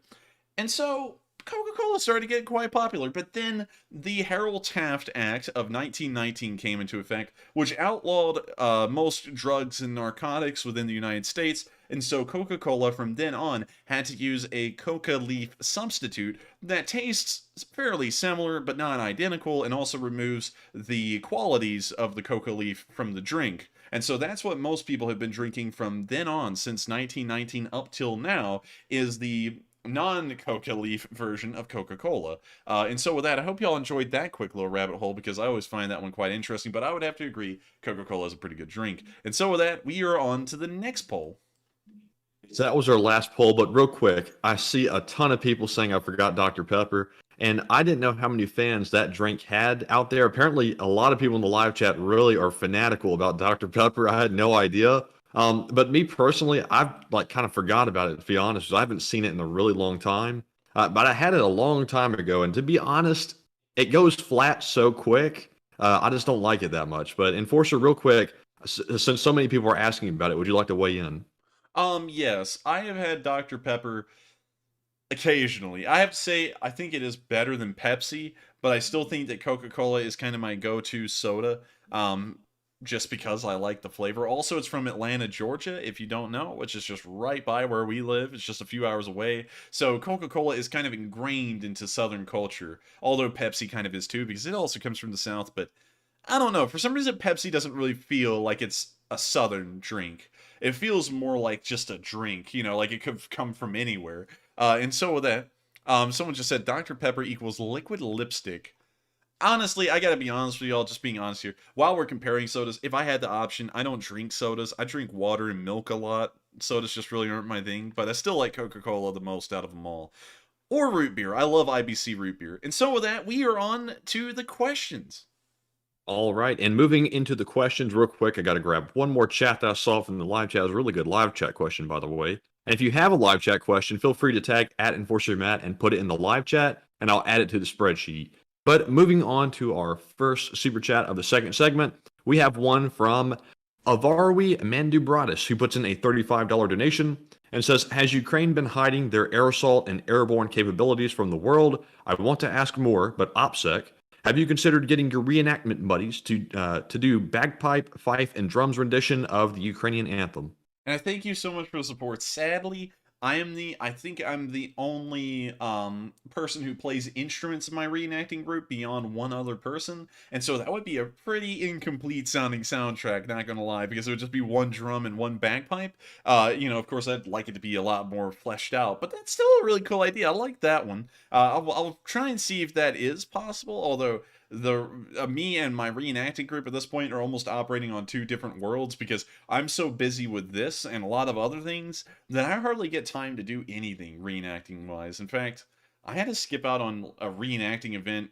that I was looking forward to a lot just because I didn't have the time. So moving on from that, the Ukrainian Air Force has not been hiding their abilities at all. The Ukrainians haven't really had the budget to have the ability to conceal their aircraft, and so their numbers, in the by and large, just outright are accurate. They have a very small Air Force, and somehow, while having a small Air Force, they've taken very few losses, which is a massive testament to the foresight and the long-term thinking of the Ukrainian commanders and also the Ukrainian Air Force to make sure to conserve their Air Force so that way it would survive the war as best as it could. Usually, some militaries don't really think about that, and you can see that happen historically. Others do, but the Ukrainians really put a lot of forethought into it, and ended up not having their Air Force flee to another country. That's happened a lot as well. For example, if you look at the Gulf War, almost the entire Iraqi Air Force flew to Iran, which just a few years earlier they were at war with, so that way they could keep their Air Force safe and alive in Iran. So that's a little bit of a historic precedent of what could have happened, but still it didn't. And the Ukrainian Air Force is just not really taking a lot of casualties, just really to say it in the simplest way from what we can tell. And so with that, I thank you so much once again for the support. I hope that does address the comment fairly well. And thank you so much once again for helping this channel to keep on running. And of course, helping us to keep the Lee Spring Army rolling. And with that, we are on to the next one. And thank you so much once again. All right. And also, I saw Ezo448 saying the live chat. Does the stream run on the delay, or is there some sort of dump button for unforeseen circumstances? And I guess you're referring to like how like mainstream news channels have like a 30-second delay where they can kind of chop something out if they need to, if it's like bad or something like that. But no, everything we say goes through very quickly. I think it's like a 10-second delay or something like that. It's like 10 or 5 seconds. Yeah, if we say something, it's going through, if it's good or bad. So there's not much of a filter here. But anyways, moving on to our next super chat, we have a $20 donation from the NAPO member, Superbonker 9000, who says coffee and donuts fund, and also a live chat question, please. Hey, and I thank you so much for the support, Superbonker. I've been waiting to get to that one because, just in case if y'all have not known, Psyops used to be the one who was like, have you eaten a donut yet? And he made me feel so bad that I've ended up getting donuts for a decent amount of my college classes since then. And we actually have donuts in the kitchen right now. So we are support. That donut and coffee fund is working. And also, you're helping me to get busy nitro cold brew. And I know that stuff's horrendous, and I've said that before on stream. And I got to be honest with y'all, the flavor is terrible. It tastes like burnt cats and also dead ambitions, but it keeps me going, and so I keep drinking it. And so with that, I thank you so much for the support, Superbonker 9000. I thank you so much for supporting our coffee and donut fund, and let's get a live chat question in honor of Superbonker. All right, and that live chat question goes to Canty Luden, who says, Enforcer, how low on military vehicles do you think Russia actually is? From what we know, based off of casualty figures and the public figures of the Russian armed forces vehicles before this war, we know that around 50% of all of their combat capabilities, that includes aircraft, tanks, armored personnel carriers, helicopters, have been destroyed so far in the war. That can fluctuate. It's really somewhere in between 35 to 50% depending on what kind of category you're looking at. Sometimes it's even higher. It looks like the tank force is getting around 60% losses, as in their pre-war numbers and how many have been lost since. And so it looks like only 40 to 50%, almost like 40% to half of their armed forces in terms of equipment still exists, as in their pre-war numbers. Of course, they are bolstering that as we speak. They're currently bringing loads of T-62Ms into service, but those are really just more of a stopgap until the inevitable defeat.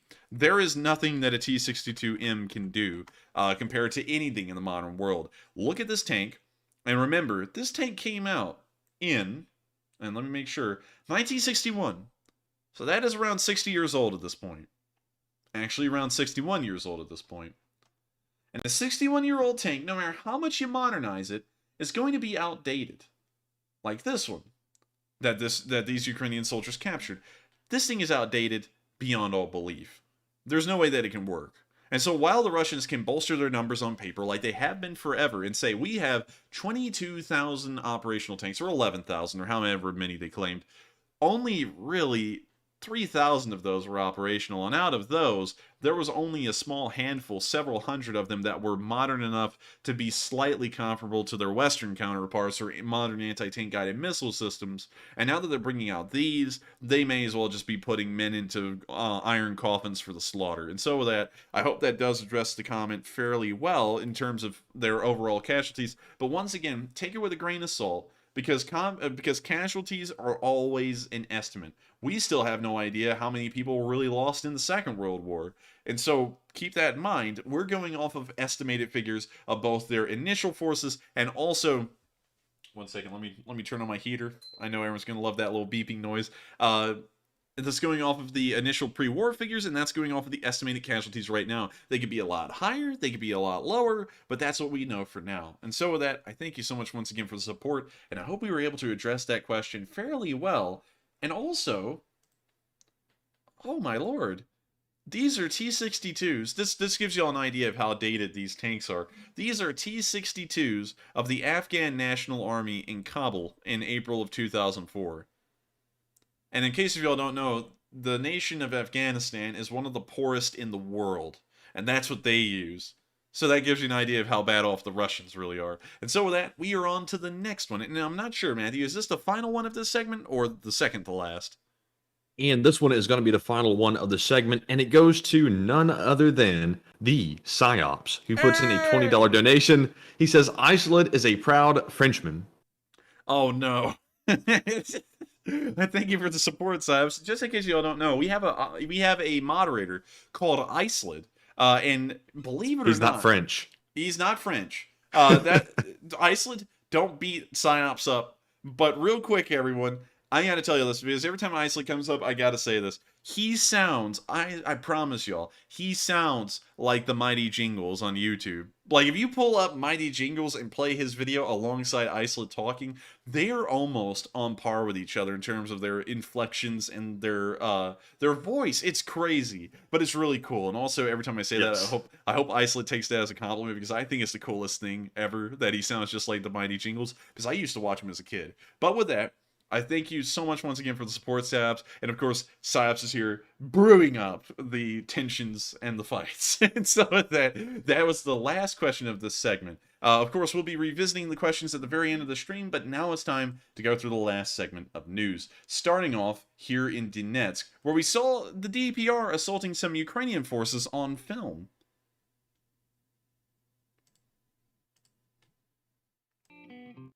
Here we can see the Ukrainians, and it's interesting to me, Matt, it's almost like the DPR knows they're evil, because they highlight the Ukrainians in blue, which is usually the good guys, and then they highlight their own in red, which are usually the bad guys.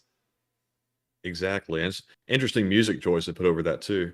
Yeah, they're playing some kind of, like, smooth jazz. We now see them waddling forward. I'm guessing that these are the DPR soldiers.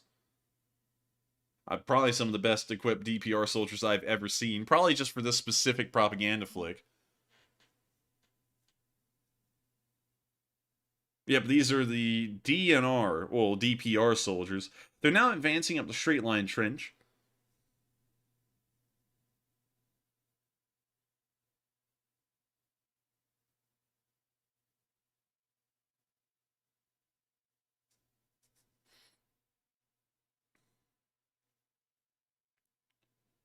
We now see that they're lobbing grenades, but there's no Ukrainians in sight. Now we can see one coming out of a dugout.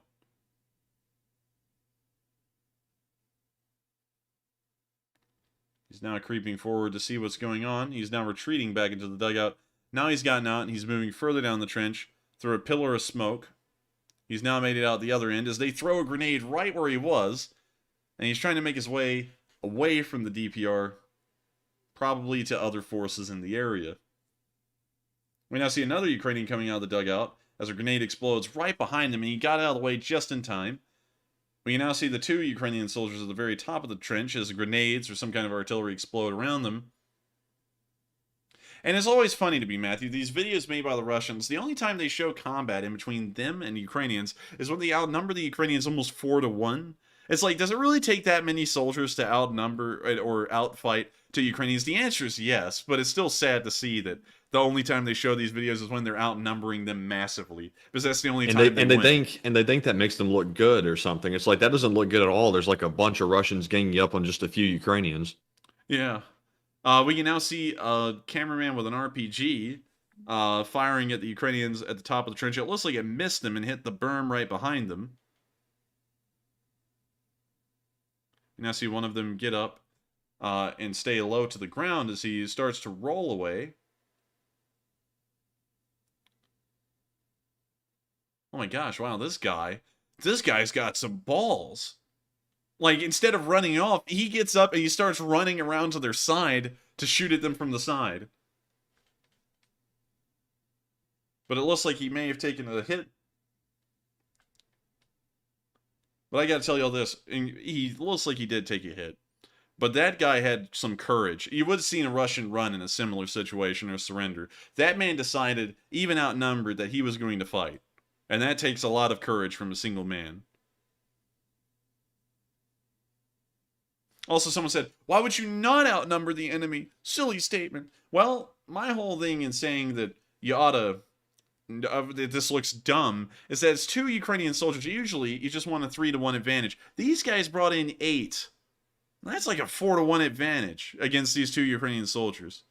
I mean, like, and also, they chose to show that particular video as like their evidence of how good they are. It's like you're not that good if you're ganging up on 1 or 2 guys. I mean, what would be considered prowess is if it was a 2-to-1 offensive, or if it was a 1-to-1 offensive and they ended up winning. That would be prowess. This is just nothing more than just taking advantage of a weak spot in a trench. We now see the other Ukrainian running out to the wounded one and getting down alongside him, and it looks like he's going to try and take care of his friend the best he can as he crawls around him. He's now left him behind, and he's moving on. I think he ran out there to assess what had happened to the other soldier, and I think he realized that the situation was far too gone. So he's now run to another position. It looks like a large trash heap.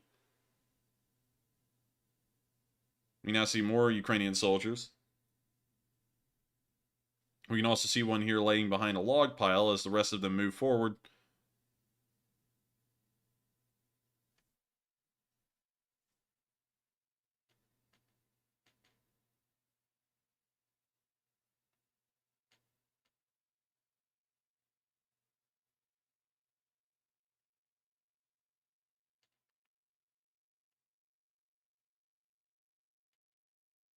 Well, you now see the Ukrainian forces, well, I'm sorry, the DNR forces moving up through the trench.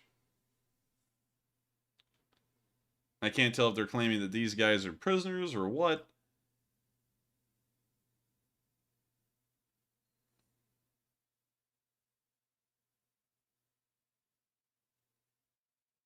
I'm supposing that that's supposed to be a Ukrainian prisoner.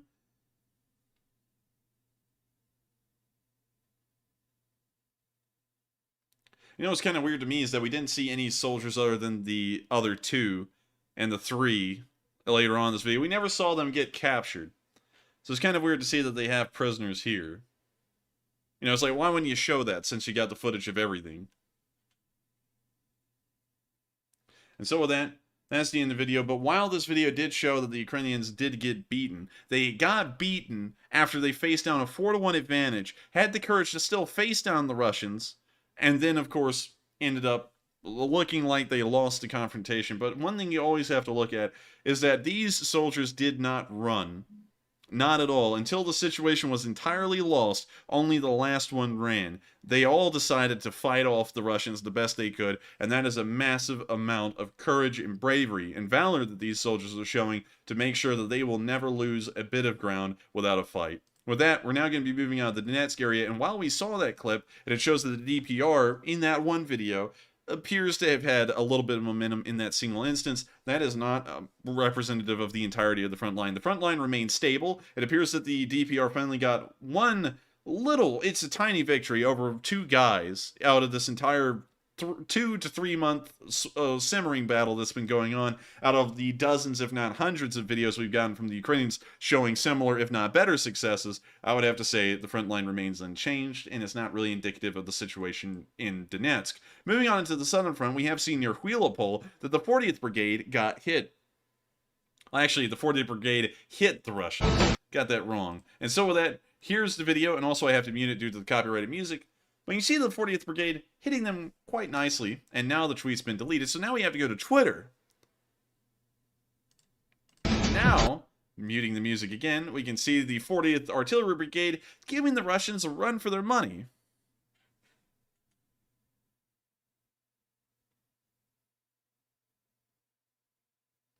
We now see the vehicle smoking and burning.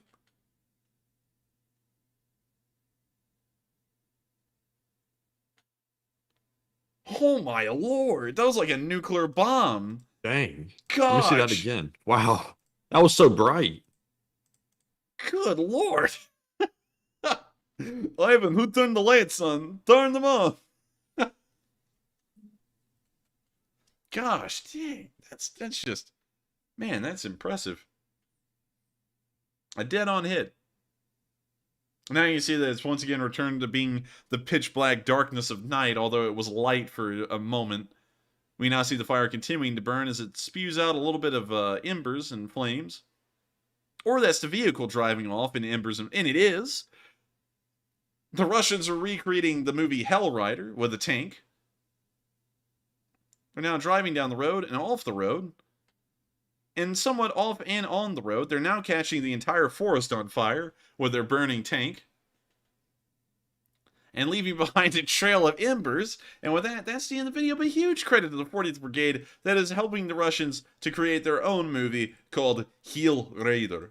In theaters next to when we whatever. I'm stuttering my way through that joke. We're giving up on that. I was wondering where you were going with it. Yeah, I was trying to come up with a joke, but then my brain was like, no, we're gonna stutter here for the next 10-20 seconds, so we're just gonna give up on that joke and move on to Reconnaissance, where we saw that an Su-25 flew over the Ukrainians, a Ukrainian Su-25, by the way.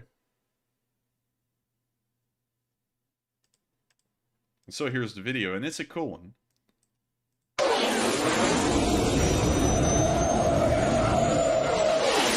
Now that is a noise. 10 out of 10. Man, let's watch that one again.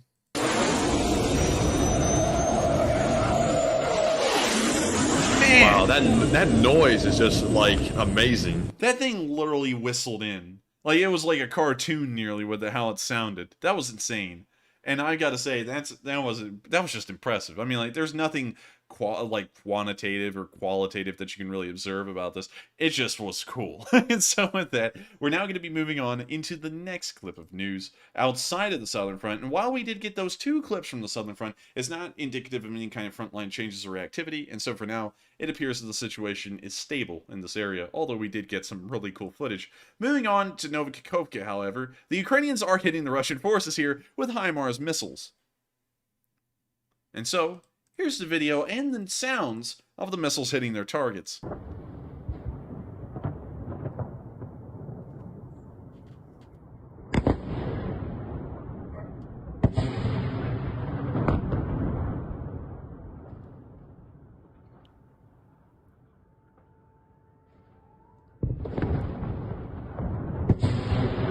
And all of them, and this is interesting because all of them are hitting this exact spot.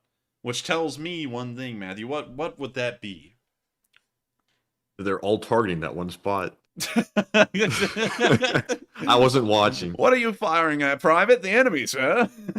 Yes, the completely too obvious answer. Yes. No, I was looking at the live chat, by the way. You see, all of these missiles are targeting the same spot in this compound because there's Russian forces there. Because, of course, the GMLRSs can be targeted to a specific spot. And all of them, we can actually see the next one coming right there, are hitting the exact same spot.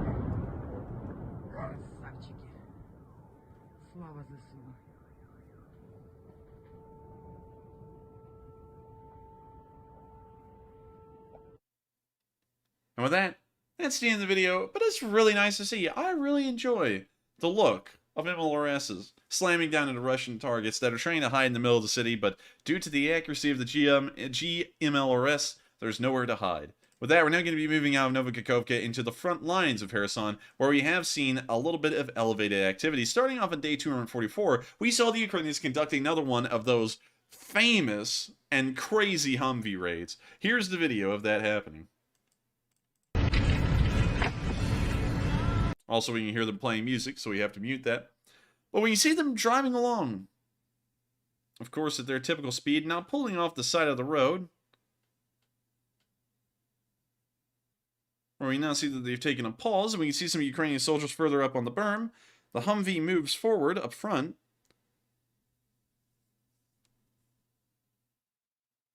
We now see them taking another pause again.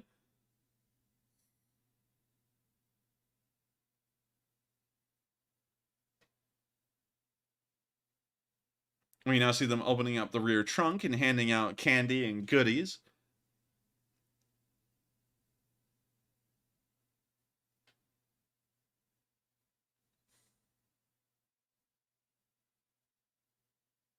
Also, really cool symbol on the side of the Humvee. I don't know what that stands for, but we do see the usual white cross that the Ukrainians use on their vehicles. We now see that they put some guys in the trunk and they're taking off. As the artillery starts to land nearby, and now this Humvee is moving as well, right behind the other.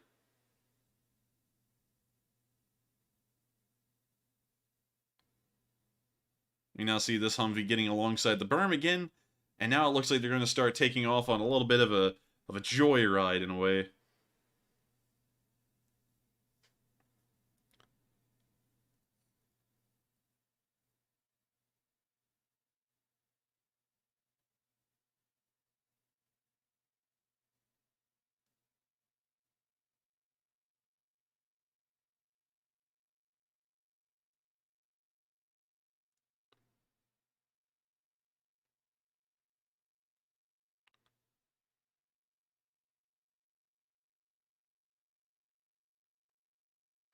Now see them racing through the wheat fields.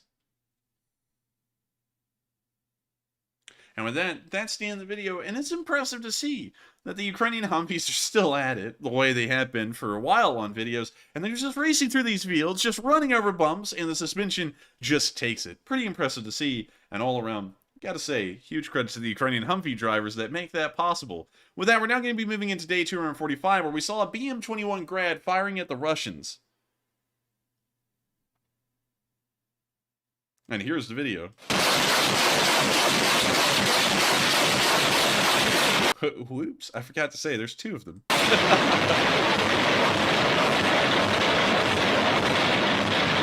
Whoops, I forgot to say, there's a whole battery here.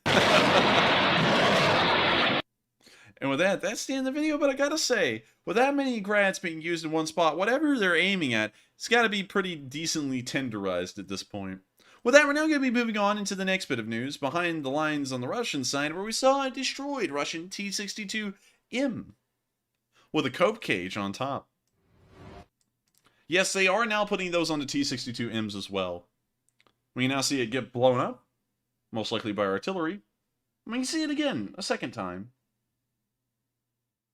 We now see that T-62M sitting inside of its dugout like it was before, cope cage missing, and it looks like the Russians are now seething. And so with that, that's the end of that video, and it's nice to see that the Russians have lost another piece of garbage, hopefully for the Ukrainians to pick up and recycle later. We're now going to be moving on into day 700, day 700, jeez. I got some very low expectations, but moving on to the next bit of news from day 244, we saw a Ka-52 get shot down by the Ukrainians with a man-pad.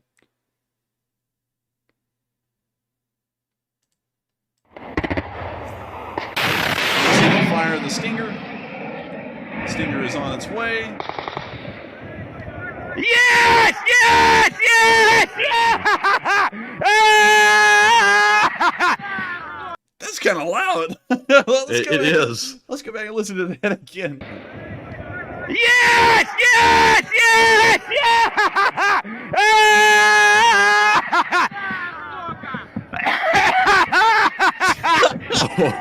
Да! Да, да, да, да, да! Ёбаный насос! This guy has got a laugh for the ages. This guy is hyped. This guy is like high on life right now. Like, that is the best way to explain it. And honestly, who could be? They just shot down a Ka-52. But with that, that's the end of the video, and it's a pretty fun one to see. With that, we're now going to be moving on further down the front lines and towards the city of Kherson itself, where we saw in the area of Oleksandrivka that a Russian tank got destroyed. Also, someone said, Tasman 006 said, there goes my eardrums. And here's the Ukrainians destroying a Russian main battle tank near some kind of a ditch. When you see the tank firing, when you see the tank moving into a compound,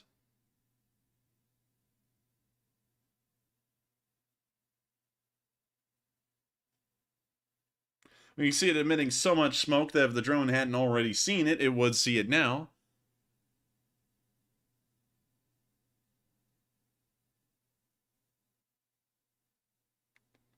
And we now see that the artillery hits dead onto the tank, destroying it.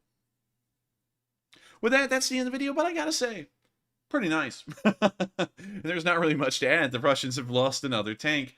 And so with that, the Kherson area is looking quite good. It appears that the Ukrainians are inflicting a decent amount of casualties on the Russian forces here, and with the Ukrainian government claiming that a counterattack will be occurring within the next few days or maybe the next few weeks, things are looking up and up.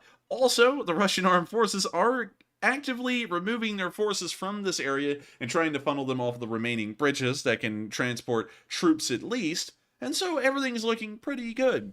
And so with that, we're now going to be moving up to Mykolaiv, where we saw that the Ukrainian air defenses were activated trying to shoot down a drone. And so here's a video of them valiantly trying to protect the citizens of Mykolaiv. And we'll have to mute it, but we can see the anti-air fire coming up from the city as the Shahed comes in.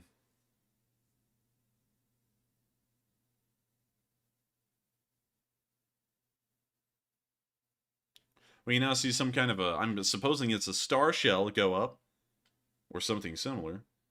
And it appears that one of the Shaheds may have hit Mykolaiv and exploded.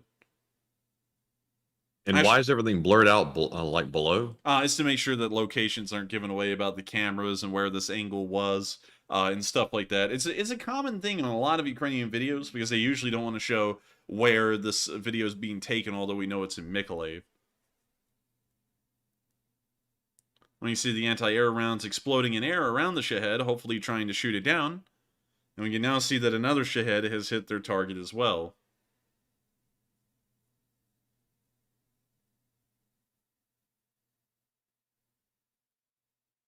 And with that, that's the end of the video, but one has to say that the Ukrainians certainly are trying to shoot down these Shaheds, although it serves a very difficult job. Shaheds are only 11 feet long by 11 feet wide, an incredibly small target to hit for some of the most advanced AA systems in the world, and an incredibly difficult target to hit for an average Joe with an anti-air gun or an AK. It's almost impossible to take down. And so with that, we're now going to be moving out of Mykolaiv, and we're going to be moving further on up into the country because tonight's news, believe it or not, is over. I had to actually check real quick. And so, without further ado, here's the speech from President Volodymyr Zelensky on day 245 of the war in Ukraine. Also, let me stop that. Let me lift that up here, and let me turn that up, and here's the speech. Сьогодні у нас був дуже активний дипломатичний день. Заходи для України на всіх рівнях, найвищий, урядовий, парламентський. Вранці звернувся до учасників Берлінської конференції, яка присвячена відбудові і модернізації нашої країни. Це вже друга така конференція після швейцарської, що відбувалась у місті Лугано. Працюємо над тим, щоб отримати ресурси для швидкого відновлення нашої інфраструктури, соціальних об'єктів, житла для українців. Я вдячний канцлеру Німеччини Шольцу і президентці Єврокомісії Урсулі фон дер Ляєн за те, що сьогоднішній захід в Берліні дуже змістовний. Очікуємо конкретних рішень, час не зупинити і зима близько. В Хорватії сьогодні почала роботу Кримська платформа на парламентському рівні. Це додатковий дуже потужний рівень роботи нашого інструменту для деокупації, реінтеграції Криму. Парламент завжди уособлює демократію, представляє різні спільноти кожної країни. Тому, коли парламенти допомагають відновленню територіальної цілісності, коли завдяки парламентській співпраці можна направити в потрібне русло експертну роботу і обмін досвідом, це дуже потужно. Ми обов'язково звільнимо Крим, ми повернемо цю частину нашої держави не тільки до загальноукраїнського простору, але й до загальноєвропейського. Сьогодні це вкотре підтвердили, і я вдячний усім нашим партнерам, а це майже 50 держав і міжнародних організацій, які допомагають саме у парламентському форматі. Вдячний і окремо Хорватії за гостинність для нашої Кримської платформи. Провів сьогодні зустріч з представниками єврейської спільноти, американської, європейської, звісно, ізраїльської. Говорили передусім про захист наших людей, про потребу унеможливити російський терор і якнайшвидше завершити цю війну гарантуванням повної безпеки і свободи для усіх українців на всій території України.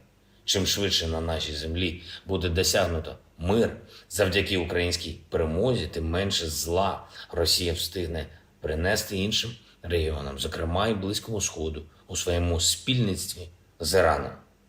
Вірю, що одного дня цю позицію почують ізраїльські політики, як уже почуло суспільство Ізраїлю.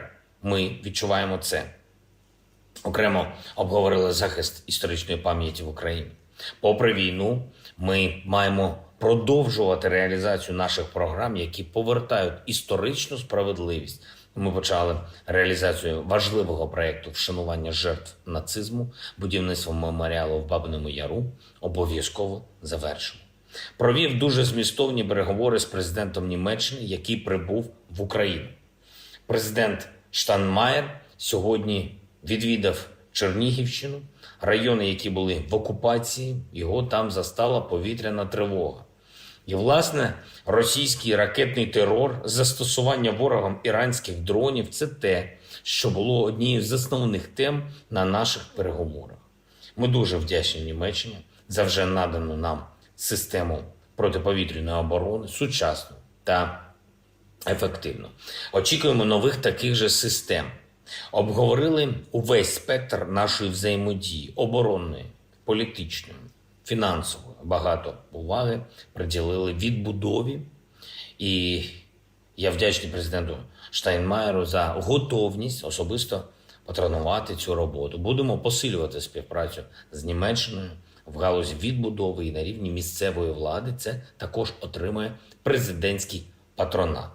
І ще одне. Якраз перед тим, як записувати це звернення, говорив з новим прем'єр-міністром Британії Ріші Сунаком. Вірю, що партнерство між нашими державами і вже традиційне британське лідерство у захисті демократії і свободи і надалі будуть лише посилюватись.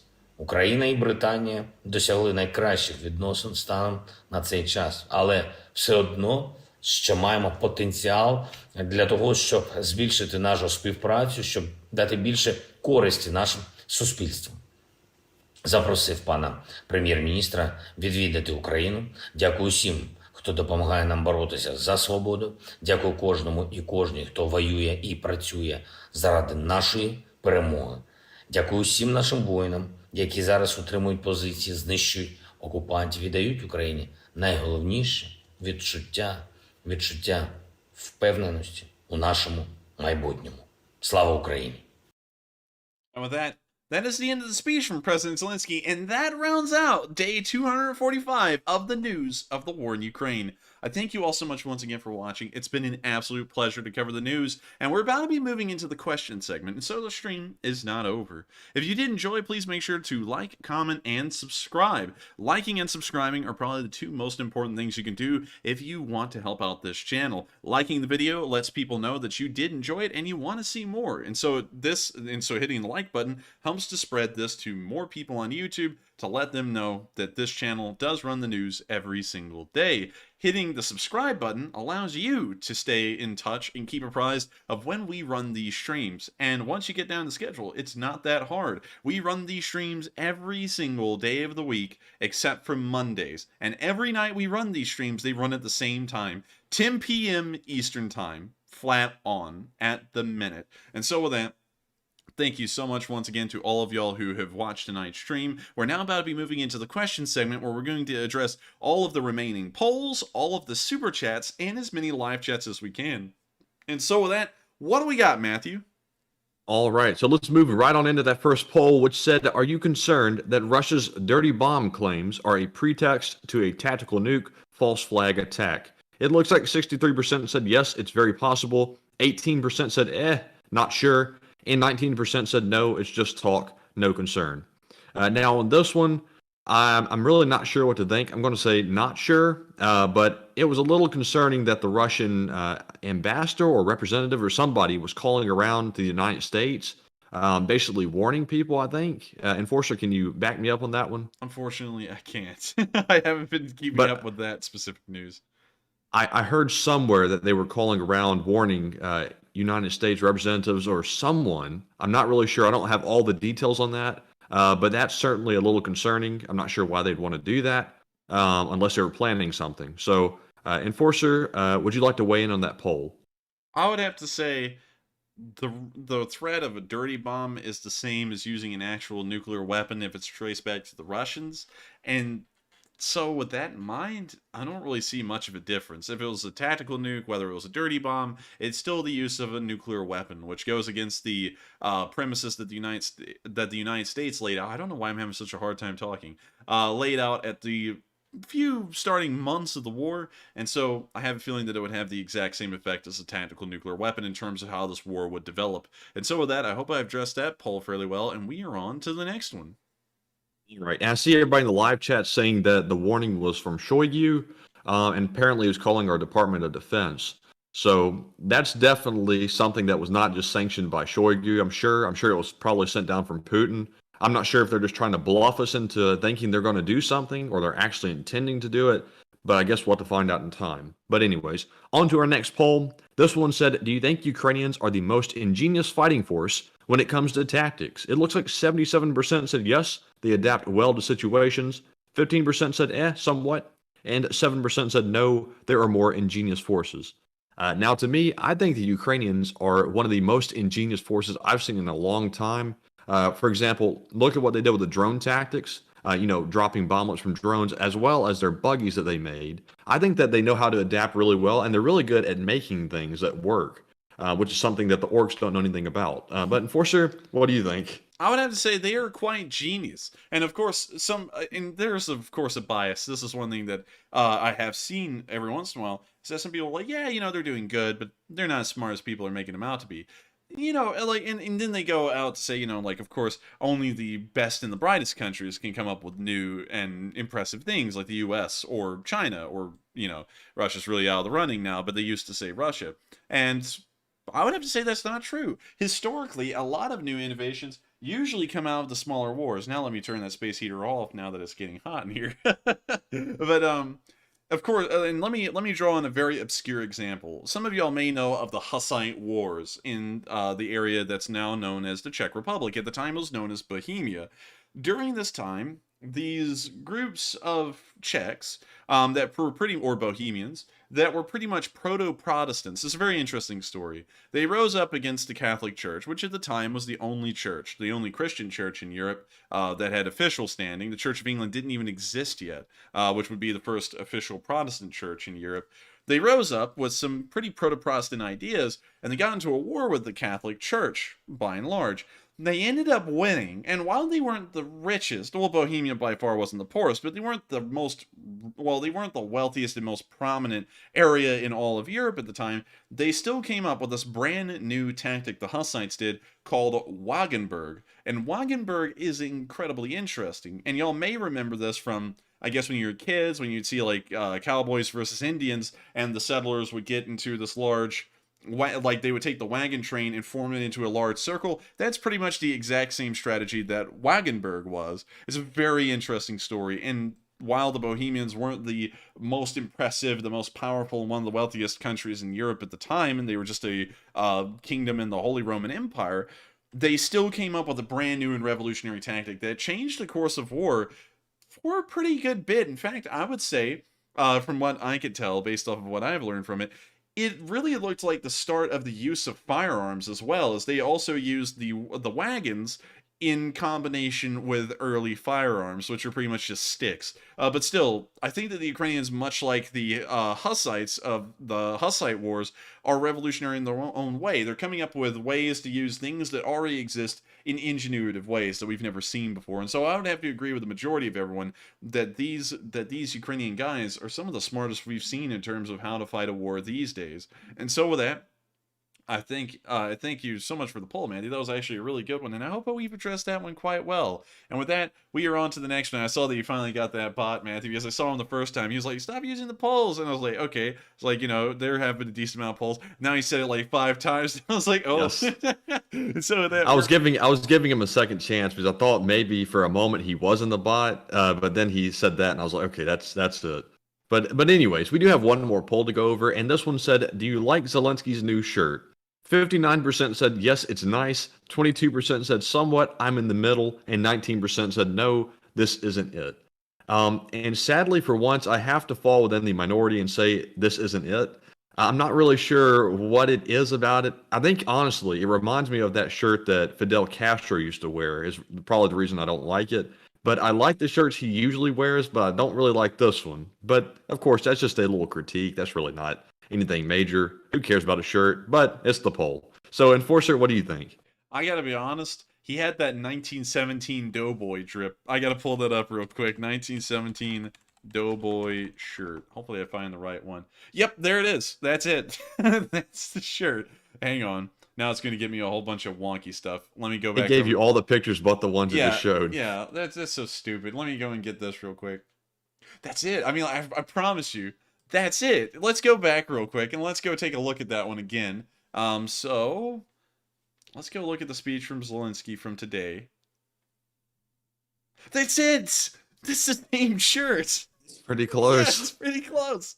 Like, I would say, like, the pocket flaps are, like, the same size. Like, the collar, same shape. I mean, like, that is pretty much a Doughboy shirt circa 1917, 1918. And so with that, I hope that addresses that fairly well. I gotta be honest, Doughboy shirts in 1917 didn't look that bad. These days, I don't know. I mean, I feel like he's worn a lot better shirts before, but still, it's just a minor thing. And so with that, we are on to the next one.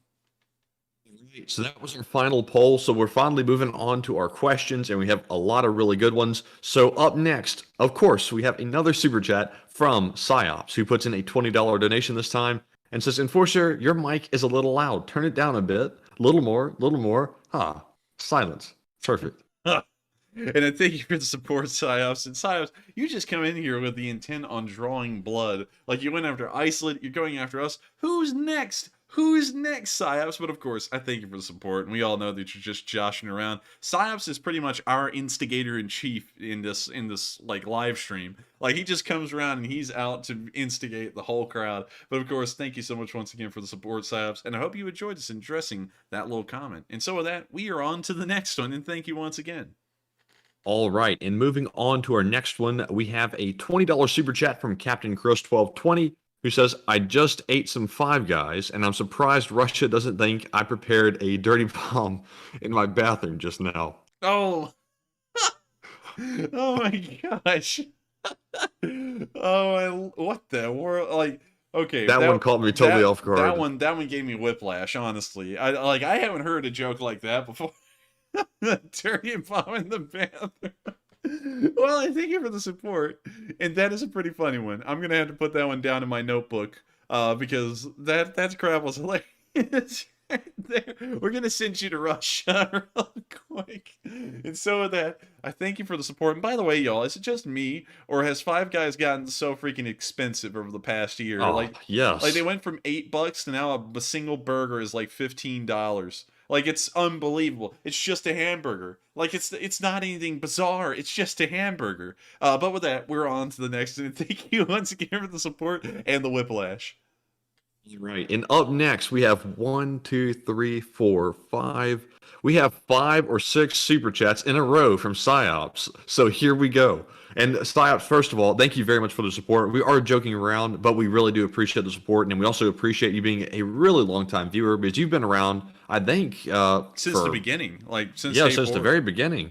Psyops has been around forever. So he would qualify as a channel legend. But up next, he puts in a $20 donation and says, this is for Enforcer to read. And also, Enforcer, do you see that chat? No. Could you put it in the live chat real quick? Yes. It's going to look a little weird because it's out of context, but I'll put it in there anyway. Here we go. There it is. Waiting for it. I'm sorry, Psyops. I'm not going to read that one. I don't know what that would be used for. But with that, I thank you for he wants a sound bite for some reason. He's going to put it in some meme of some sort. Oh man, I'm sorry, Psyops, but whatever meme that is, I don't want to even be a part of it in jest, because that one I don't know about. But with that, I thank you once again for the support, Psyops, and the really weird requests. And so with that, we are on to the next one. And up next, he puts in another $20 donation and says, Vermin Supreme for President. Muhaha, political statement. Oh. But here's the problem, though. Vermin Supreme really wasn't political. He was just a character. Vermin Supreme. We can't even pull him up on stream because of what's on his forehead, I believe. But oh boy, I remember. Oh, is it something bad? Well, yeah. I mean, like, you know, it's the symbol, I believe, of Germany in the 1940s. Let me pull it up to make sure. I never saw that. Hang on. Let me make sure. Let me just make sure real quick. Actually, I'm wrong. That's someone else. So this I'm not going to ask who it was. I'm not even going to say, but this is Vermin Supreme. Vermin Supreme is quite the character. He's got some headwear as well. That's pretty interesting. Now, as a political icon, he's a funny guy. In terms of his policies, I don't even know what his policies were. Like, I think he was just around for the gaff. Kind of like Lord Buckethead. He was. Have you ever seen Lord Buckethead, Matthew? I definitely have not. Lord Buckethead. There's Theresa May. Oh, the former prime. I thought for a minute you were about to click on that picture of Theresa May and say something, but never mind. No, but here's the funniest thing. This guy, while being a complete joke, got to stand right by, at the time, the sitting prime minister, which is hilarious. I don't know about y'all, but that's like the funniest thing when you're pulling off a whole prank and you can take it so far that you end up right by a prime minister. You know, regardless of your political standing, the position of prime minister is the highest you can get in the United Kingdom. And this is just hilarious. But with that, we are on to the next. And thank you once again, Psyops.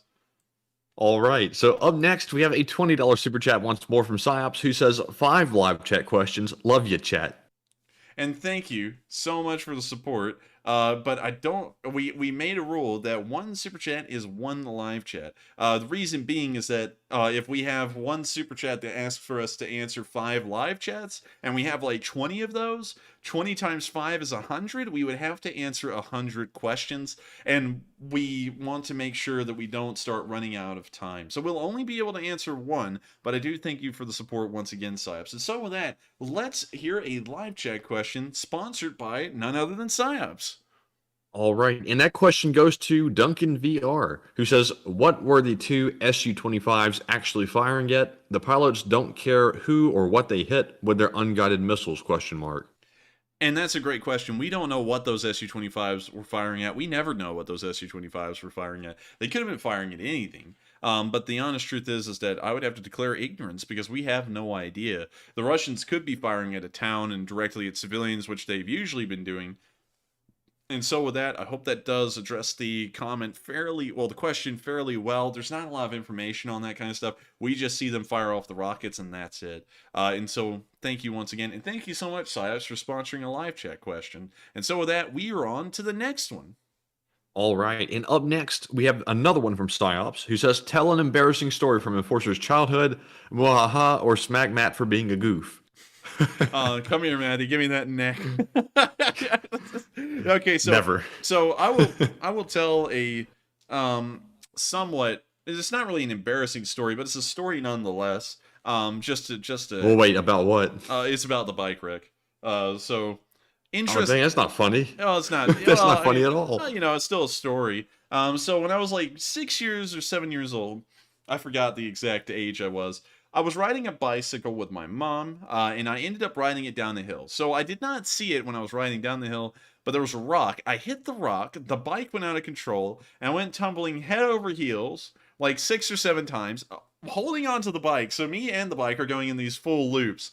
And at the end of it all, I ended up getting a Joker mouth. Y'all can't see that, but inside of my mouth, there are these tiny little flaps right at the front, right in the middle of both sides of my mouth, where they had to stitch it back together because it got pulled apart. I have 4 teeth knocked out. And also, I got this very nice white little scar on the right side of my nose from it. And so, while a not really awkward story, it is still a story. And it was pretty bad. It was a pretty bad bike wreck. And so with that, I hope that addresses the comment fairly well, Slabs. I know it's not an awkward story or anything, but it's still a story. I want to make sure to give you one just to have one. And so with that, we're moving on to the next one. And thank you once again for the support. All right, and next up, we have a $20 super chat once more from Psyops. And this is the last one until we move on to our other ones. So Psyops says, hey, chat, do you want Matt to tell an embarrassing story from Enforcer's childhood? Let's run a poll. Type muhaha to hear the story. And Psyops, I hate to say it, I am sworn to secrecy. I can't tell any embarrassing stories, and I just can't do it. I would be shot dead. And of course, we don't really like to share embarrassing stories or anything like that because, then it just, it doesn't go over well. And so with that, I thank you so much for the support. I hope that does address the comment, at least in a way. And with that, we are on to the next one. And thank you once again for the support, Psyops. All right. And up next, we have a $20 super chat from Doris Taylor, who says, if Russia really does blow up the dam, won't that seriously cripple the irrigation in the Crimean Peninsula? If the Russians do blow up the dam, it's going to damage a lot of things, and one of them will be the irrigation to Crimea. If they blow up the dam, there will be no reservoir for Crimea to get its water from, and so their water situation will become a lot worse, to say the least. And so with that, I thank you so much for the support, and I hope that does address the comment fairly well. It's kind of a short one, but that dam being destroyed would have a lot of massive effects in every regard. Everything in a massive circumference around that dam would be affected. And so with that, thank you so much once again for the support. I hope that did address the comment fairly well, although it was a little bit of a shorter answer. And with that, we are on to the next one. And real quick, Matthew, how many super chats do we have left? So let's see here. Trying to do some math. Looks like 40. Goodness. Oh, goodness. And so with that, we are on to the next one. All right. And moving on to our next one, we have Psyops once again with another $20 super chat. And this time he says, let me get back up to it real quick. He says, should Enforcer add Psyops to his streams? The Muhaha takeover is happening. And that is perfectly timed, by the way, because I see everybody in the chat saying your catchphrase right now. I don't know how you timed that like that, but that was pretty smart. And I thank you for the support, Psyops, but I think you would make an interesting guest. But with some of the things you say, I think the stream would go off rails real quick. But still, I thank you so much once again for the support, Psyops, and also always being a pretty funny person. I mean, like, you ask for weird things sometimes, but it's always funny, and I like it. And so with that, thank you so much once again for the support, Psyops. I hope that addresses the comment fairly well. And with that, we are on to the next one. All right, and up next, we have a $20 super chat from Carson Larimore, who says, I think the propagandist is trying to be more careful about talking of bombing civilians. Is he had heard from Zelensky that he will also hold these they'll hold these something liable for war crimes. And that, the propagandists, I think that's supposed to be saying? Yeah, I think that's what Carson meant to type. And that's actually pretty interesting, Carson. I also thank you for the support. That may be why he's getting a little bit more tame in his tone, although still, leveling an entire city isn't exactly tame, but at least saying, none of any civilians would be killed in the process, at least that is getting more tame, because he used to go out and say, we should just kill them, and so with that, I thank you for the support, and I would have to agree that may be the reason why, and I think that if anyone should be held accountable in Russia, along with the government, it should be guys like him, because they're pretty much Lord of Haw-Haws in the modern form. And so with that, we're on to the next one. And thank you once again for the support and also throwing in a pretty good comment. All right. And up next, we have a $20 super chat from Cameron K, who says, 1977 Geneva Convention A53-P1 is on cultural items. It says to use cultural objects for support of military effort and to make such objects the objects for reprisals is a war crime. So Russia is using antique display guns, tanks. Is that a war crime? I don't think it is, because by that, I guess you could say margin. I don't even know how those rules would really. And also Enforcer, I just noticed at the end they put LOL, so I think that was a joke. Oh, I was like, I wish she had thrown that in, man. Because I was like, I don't think that's a war crime, because I was like, how in the world are it was hidden at the end. It was like in lowercase letters for some reason. Well, I thank you for the support. I think you were the joke. You actually had me there for a second. And so, in all seriousness, it wouldn't be, but that's still pretty funny. Also, by the way, speaking of antiques, one thing that you may not know, Matthew, is that there is a naval base outside of St. Petersburg called Kronstadt. And talking about old stuff, you can see it right here, and you can actually see all of the old fortifications, all of the old forts and gun emplacements they had to protect the, I guess you could say, Russian Imperial fleet, and then later on the Red Army, the Soviet fleet. And interestingly enough, it didn't even matter because the British just sailed in there one day in 1919 or 1920 and blew up a couple of them. So it didn't even matter, but still, it's a really interesting island, Kronstadt is. They probably consider that their new stuff anyway. It's probably not old in Russia. Yeah, we're mobilizing the coastal artillery batteries from Kronstadt Harbor, believe it. And so with that, we're on to the next one. And thank you once again. All right, and up next, we have another super chat from Psyops, who puts in another $20 donation. He says, "Can we show some love for the real Ashley and Susie in Discord? Also, could you let everyone know about the Halloween meme competition? Thanks, fellas. Texas stinks. Oklahoma #1." And thank you for the support, Saps. And those are two things I can do.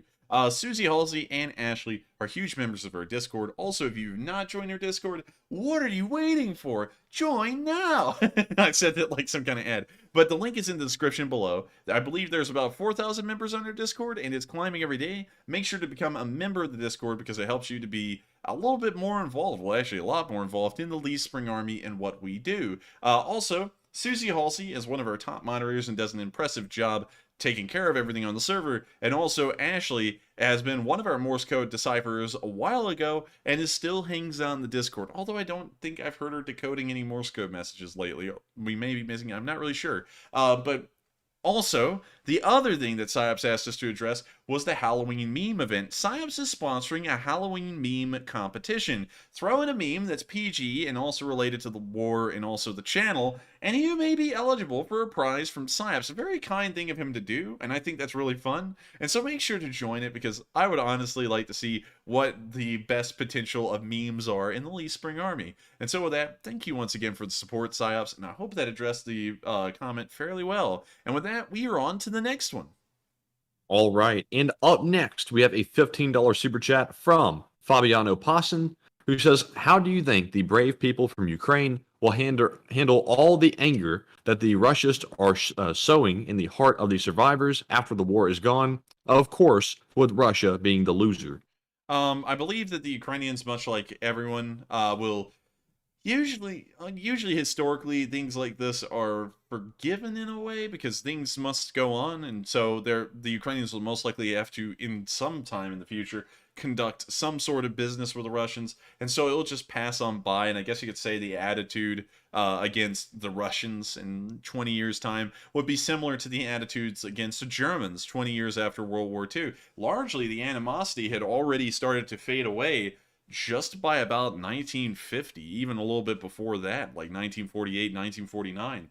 So with that, I honestly see that it would probably go in that direction. The Ukrainians won't be tarring and feathering any Russians they find in the next few years, although in the next few months after the end of the war, they probably would be. And so with that, I hope that does address the question fairly well, and thank you once again for the support and helping this channel to keep running. Once again, I have to say this, it is y'all who helps this channel to keep on running, and that's why I always make sure, because some people are always like, oh, you know, I've seen loads of comments about when we address super chats, oh, they're cutting the money and all that crap. The reason why we call out each super chat and we address each one, even when there is no comment attached, is because y'all are the sole reason that this channel keeps on running. Y'all help us to do this as a full-time job, and so if you throw in $1, we want to make sure to call out your name and thank you personally, because you're helping us to keep doing this. It's the only thing that keeps this channel running. And so with that, thank you so much once again, and we are on to the next one.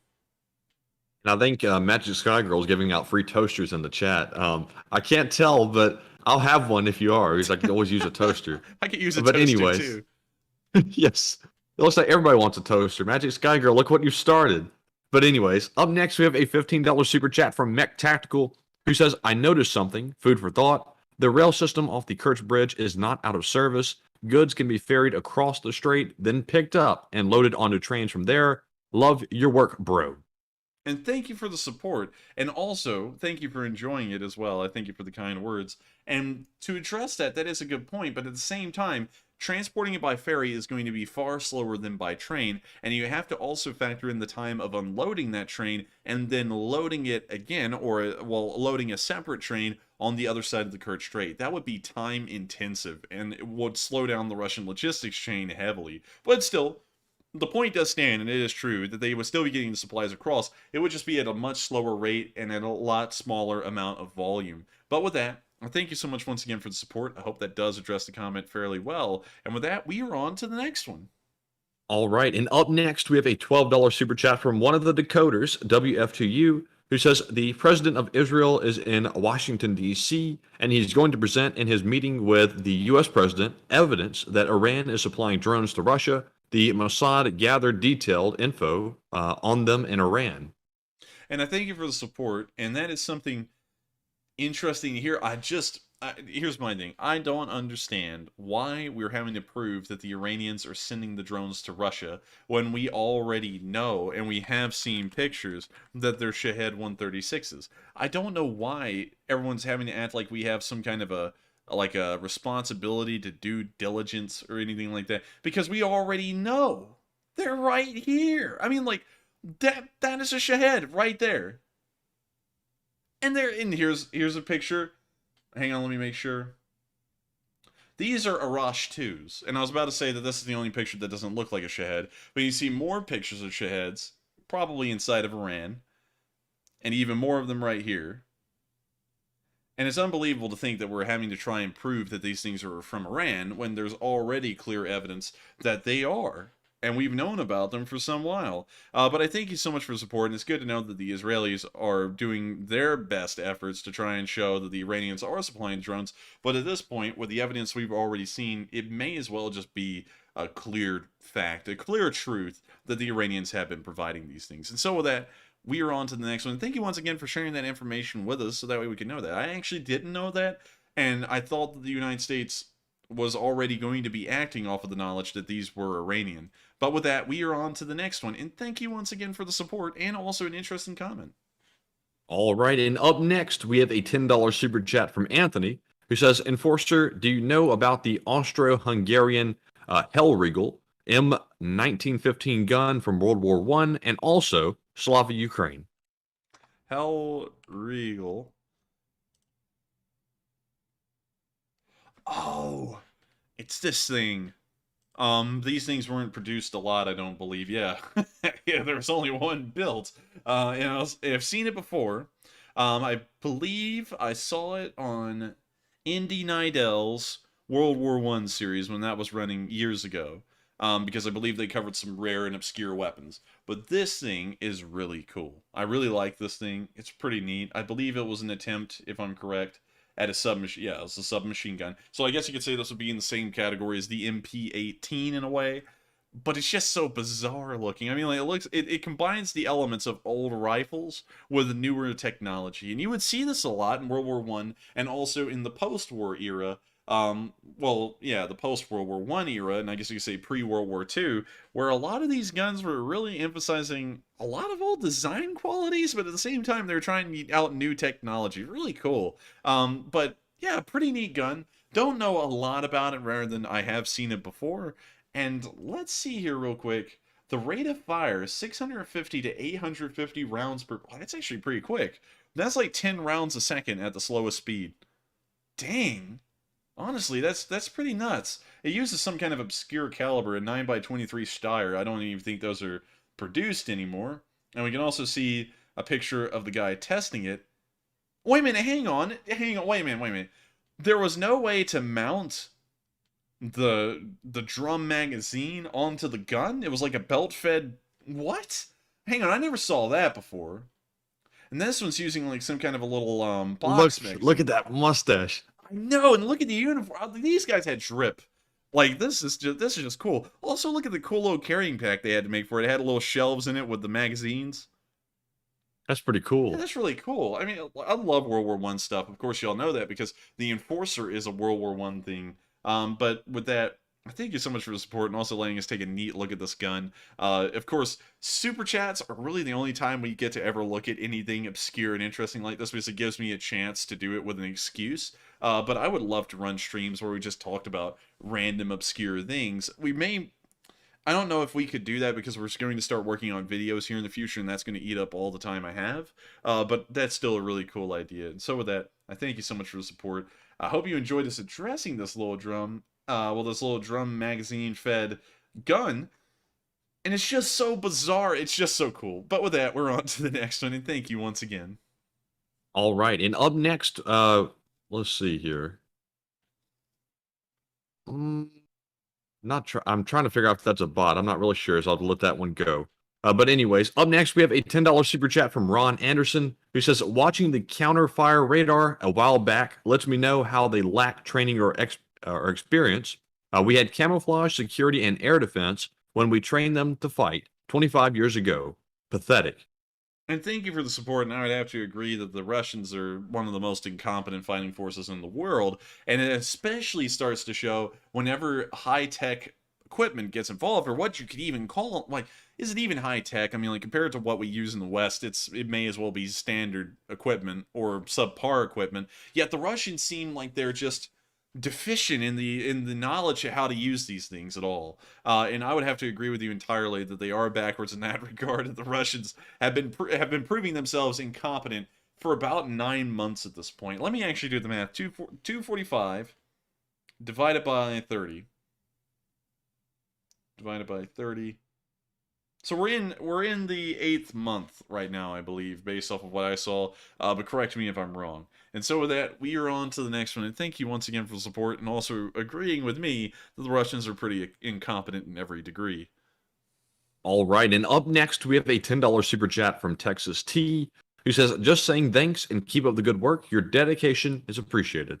And I thank you so much for the kind words, and I also thank you for enjoying the dedication. I try as hard as I can to make sure that we keep the stream running every single day, and Matthew can probably agree with me, although we're not going to get into a lot of detail as to what happened yesterday, but yesterday was exhausting, and somehow, getting up at 5 in the morning today, I still did this, which was insane. And honestly, Matthew, I don't know about you, but right now has been like the moment that I felt the most energetic. Like, doing this has made me feel a lot better because I'm incredibly sore right now. So with that, yes, me too. And so with that, thank you so much for the kind words and also enjoying our dedication. And I thank you so much for supporting us, so that way we can continue to have the same dedication and determination to cover this war that we've had the entire time. And so with that, we are on to the next one, and thank you once again. All right, and up next, we have a $10 super chat from Blue Flam 777, who says, did you know that Ukraine has no Walmarts, only Targets? And what are you trying to, like, compete with George Bush? What are you talking about, Walmarts? I'm just joking, by the way. We're going to pull up the Googles, and we're going to go to the Walmarts. Walmarts. Oh, man. I've heard a handful of people in my life say Walmarts, but I think Targets is proper, but Walmarts, I always laugh when I hear that. I also like when someone says, like, I was never into Pokemon, but it's always funny to hear someone say Pokemons, or, you know, anything in plural that's not supposed to be plural. You know, like, you go to the auto repair shops, you get the mechanics, you work on the cars. That's like, it's a singular object, but you're saying it in plural. It's hilarious. But with that, I thank you so much for the support, and also a pretty good joke. What they're trying to say, Matthew, is that that Ukraine's got targets. You know, like Russians, as in Russian targets. And so with that, thank you so much once again for the support and the clever joke. And with that, we are on to the next one. And thank you so much once again. All right. And up next, we have a $10 super chat from Oats Air, who says, take a question from the chat, Slava LSA and Slava Ukraine. And Oats Air, thank you very much for the support. And this live chat question is sponsored by Oats Air. And it goes to, let's see here, Lord Loxy, who says, legit question, do you think the Russians may be down to T-55s at this point?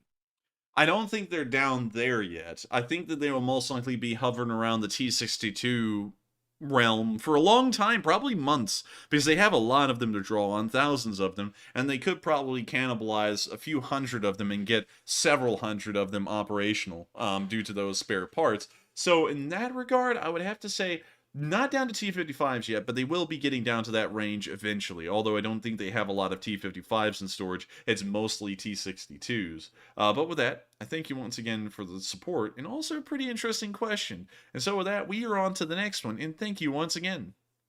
And up next, we have another super chat from Blue Flam 777, who puts in a $10 donation and says, a Russian soldier calls home from Ukraine. Did you take Kyiv? No. Did you take Kharkiv?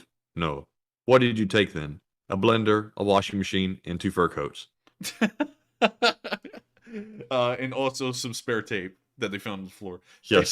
So that thank you for the support, and also a pretty good joke. I like that one. Honestly, I gotta be honest. I have not heard a joke yet that I have not liked. All of them have been pretty good so far. A lot of y'all are really smart with coming up with new punchlines and jokes. And so with that, I thank you so much once again for the support and another pretty good joke. And with that, we are on to the next one. And thank you once again.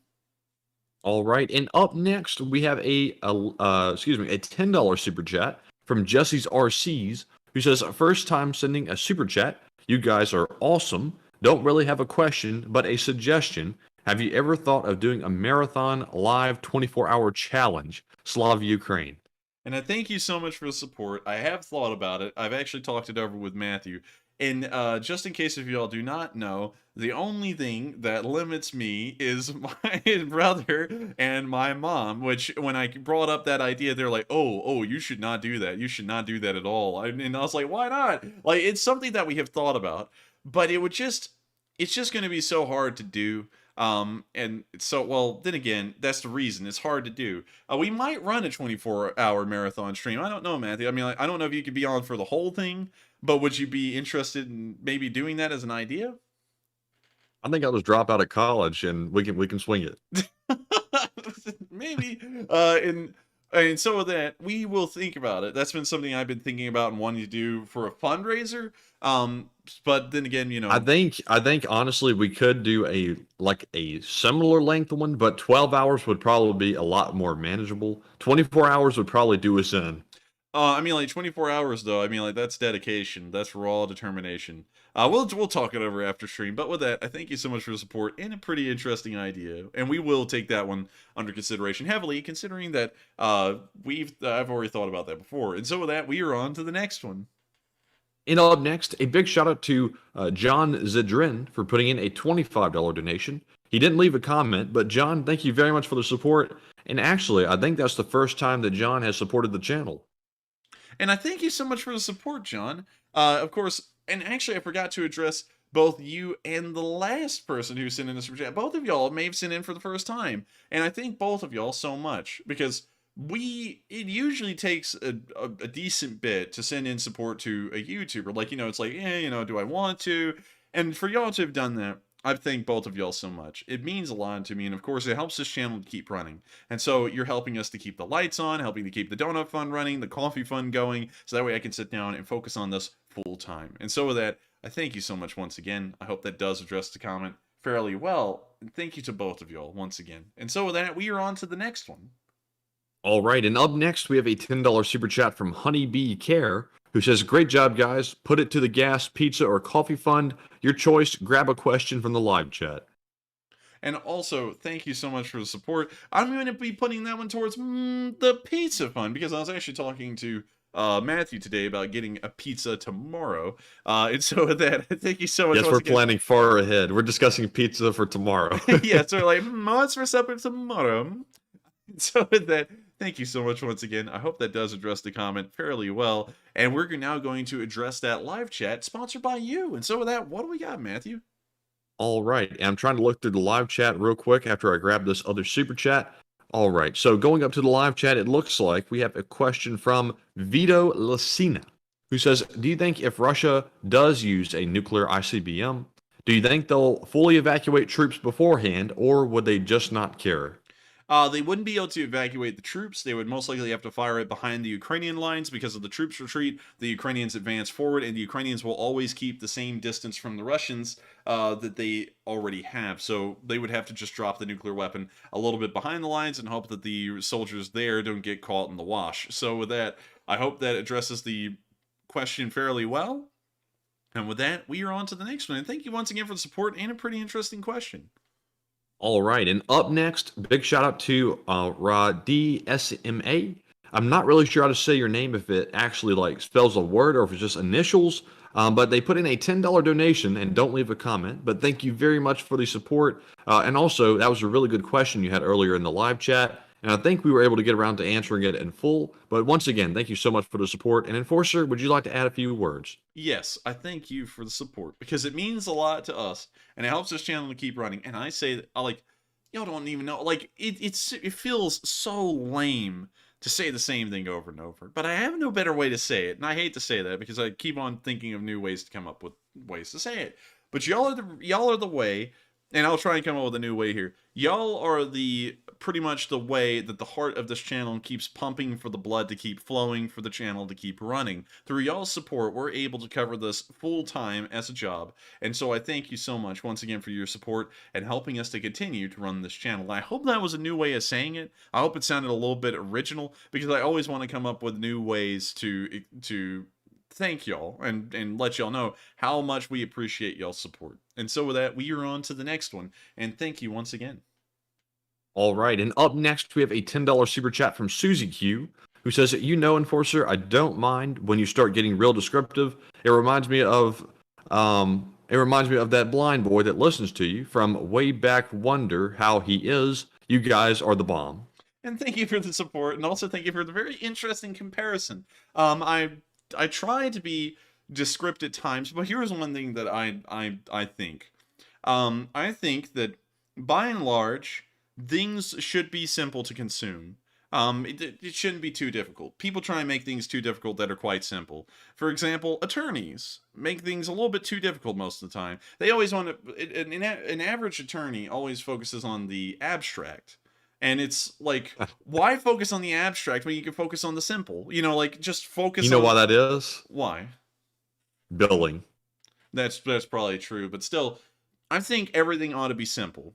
And I can't stand, you know, like with people who have covered this war, and, you know, of course, they're not calling anyone out in particular, but, you know, have seen them and also heard them at times. But people will sit there and say something like, you know, like the Russians, for example, their conspiracy theories. The Americans are funding biolabs in Ukraine to make weapons to kill the Russians.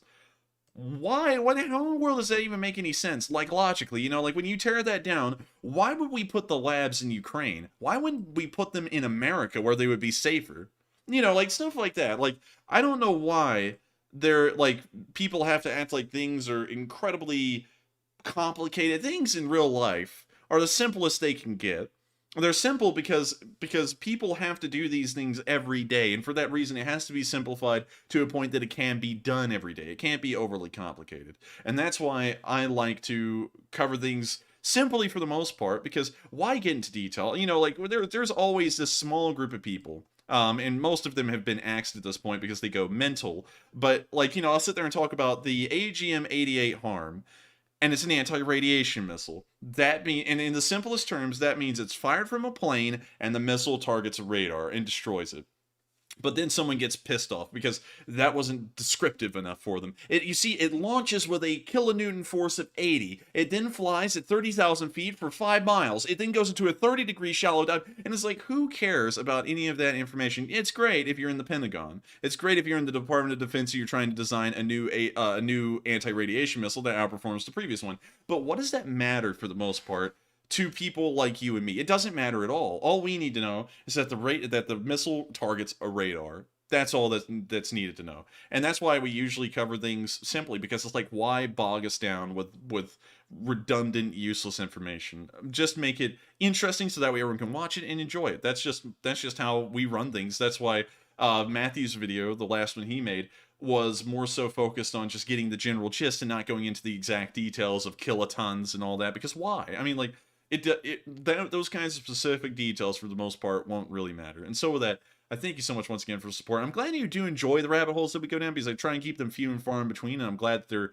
tastefully thrown in but not overdone. And so with that, we are on to the next one, and thank you so much once again for the support, and I hope we addressed that comment fairly well.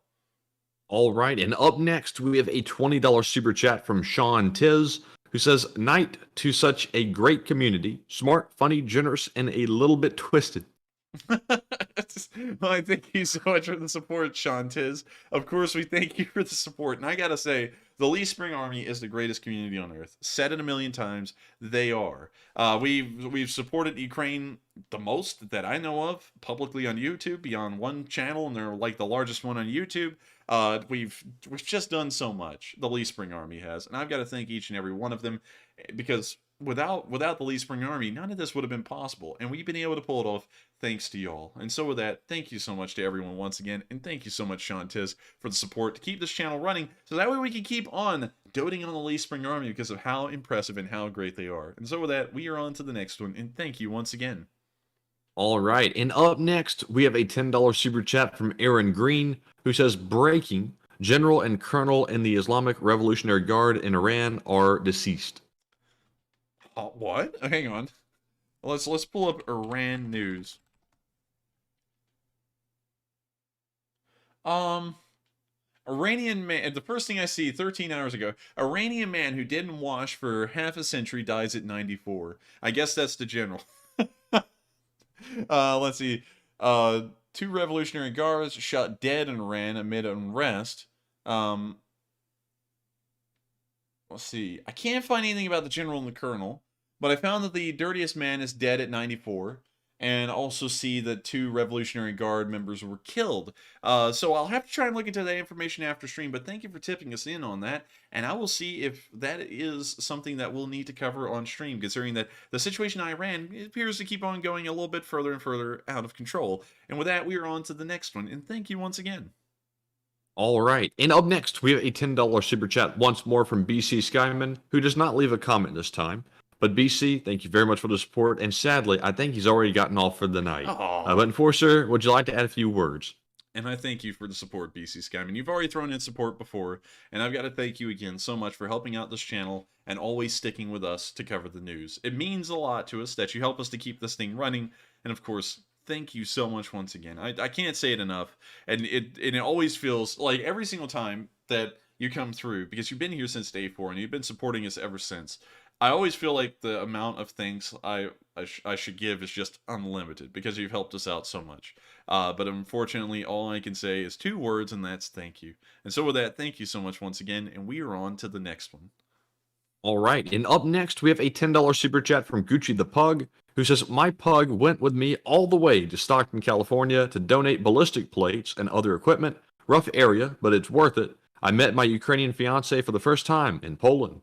And thank you for the support, and also a really interesting story. Of course, delivering ballistics protection, while we can't do fundraisers for that on the channel because it would be against YouTube's community guidelines to do that directly through their system, that is a really cool thing to hear, and I'm glad that you are doing it. Of course, it's going to be a rough area, but it's great to hear that you have been helping out. And so with that, I thank you so much once again for the support. I hope that does address the comment fairly well. And with that, we are on to the next one, and thank you once again.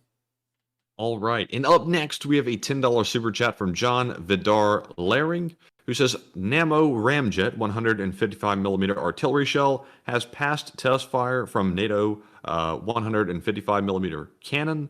It gives 80+ kilometer range. If produced, could be fast-tracked. It would be a nice complement to the HIMARS. What do you think?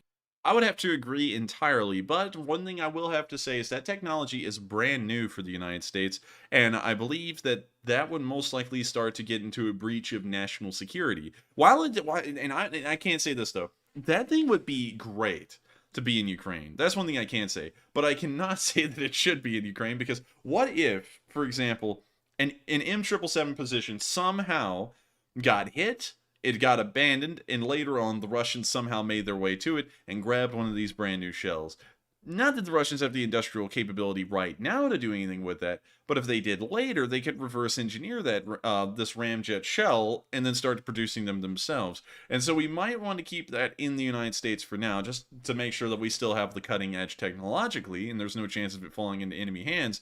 But that's still a pretty cool idea. I would think that if it wasn't for the national security reasons, I would back that 100%. And so with that, I thank you once again so much for the support. I hope that does address the comment fairly well. And KAJ, since everyone's gotten onto the old guns, Matthew, ever since we covered that neat Austrian submachine gun, KAJ has said, there's a good YouTube channel featuring old guns. And there is a really cool one. I'll pull it up off screen real quick and show to y'all. There we go. So CNR Arsenal runs a series called Minute of May, and this lady covers a whole bunch of older, really cool guns. You can see that I've actually watched a decent bit of these videos, and if you wanted to see any old guns being used and just get a quick little 1-minute synopsis on them, these videos are the videos to go to. Incredibly cool, very interesting, and it shows off a whole bunch of high-quality examples of some of these older guns. One of my favorite is the RSC-17. It was one of the first actually, it was the first mass-issued semi-automatic in service, and believe it or not, Matthew, the French were the ones to produce them. No way. Yeah. That can't even be possible. The French, which are known for having no military prowess, were the first ones to produce a semi-automatic gun that was actually issued to frontline forces. And also, this gun here was so revolutionary at the time that this would inspire a man named John Claes Garand, who would go on to make one of the most famous rifles in U.S. military service, the M1 Garand. So if y'all want to see a channel that has some interesting gun content and does it in a short amount of time, Minute of May on CNR Arsenal is probably the best. And so with that, I hope that addresses that fairly well, and we're on to the next one. All right, and up next, we have a $10 super chat from Squamous Tarkus, who says, "You guys are the reason I made a YouTube account, the first and only channel I've donated to, and the first I've subscribed to. I've been watching since the first couple of weeks, and in short, y'all are amazing."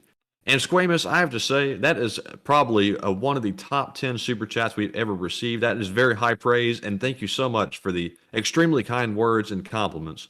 And thank you so much as well, Squamous Amos, for the support. And that's actually crazy to think that we've driven you to create a YouTube account, and then support the first fundraiser on YouTube that you've ever done, and also super chat. That's insane to me to think that you found us that impressive. And honestly, I don't see where you're getting that, but I still thank you nonetheless for the high praise, and also for helping us to keep this thing running. And that's unbelievable, actually, to think that that you think so highly of us, and I thank you so much for that. It's very humbling in a way to think that you think of us like that, because I still think of myself as just average old me. I've always been like this, and actually it's been a bit of a disservice for me, because whenever I talk like this around my family, they'd be like, can you get in the real world? And it's like, man, I'm sitting around here and I'm finally doing it as a thing for pretty much a living, and people like it. And so I thank you so much for the high praise, Squamous Amos, because it really does mean a lot to me. Now, I don't know if you just saw that, Matthew, but we're going to have to address that here, I think, because we want to address the support that comes into this channel. So take it away, Matthew. All right, so Tyler Hudson just put in a $500 donation to the channel. Tyler, thank you so much, man. That is very generous of you. And Enforcer, I know you have something to say too. No. I'm just kidding. I thank you so much for the massive amount of support, Tyler Hudson. That is, do I even need to say, do I even need to tell anyone that that's massive? That helps our channel to keep on running a whole load.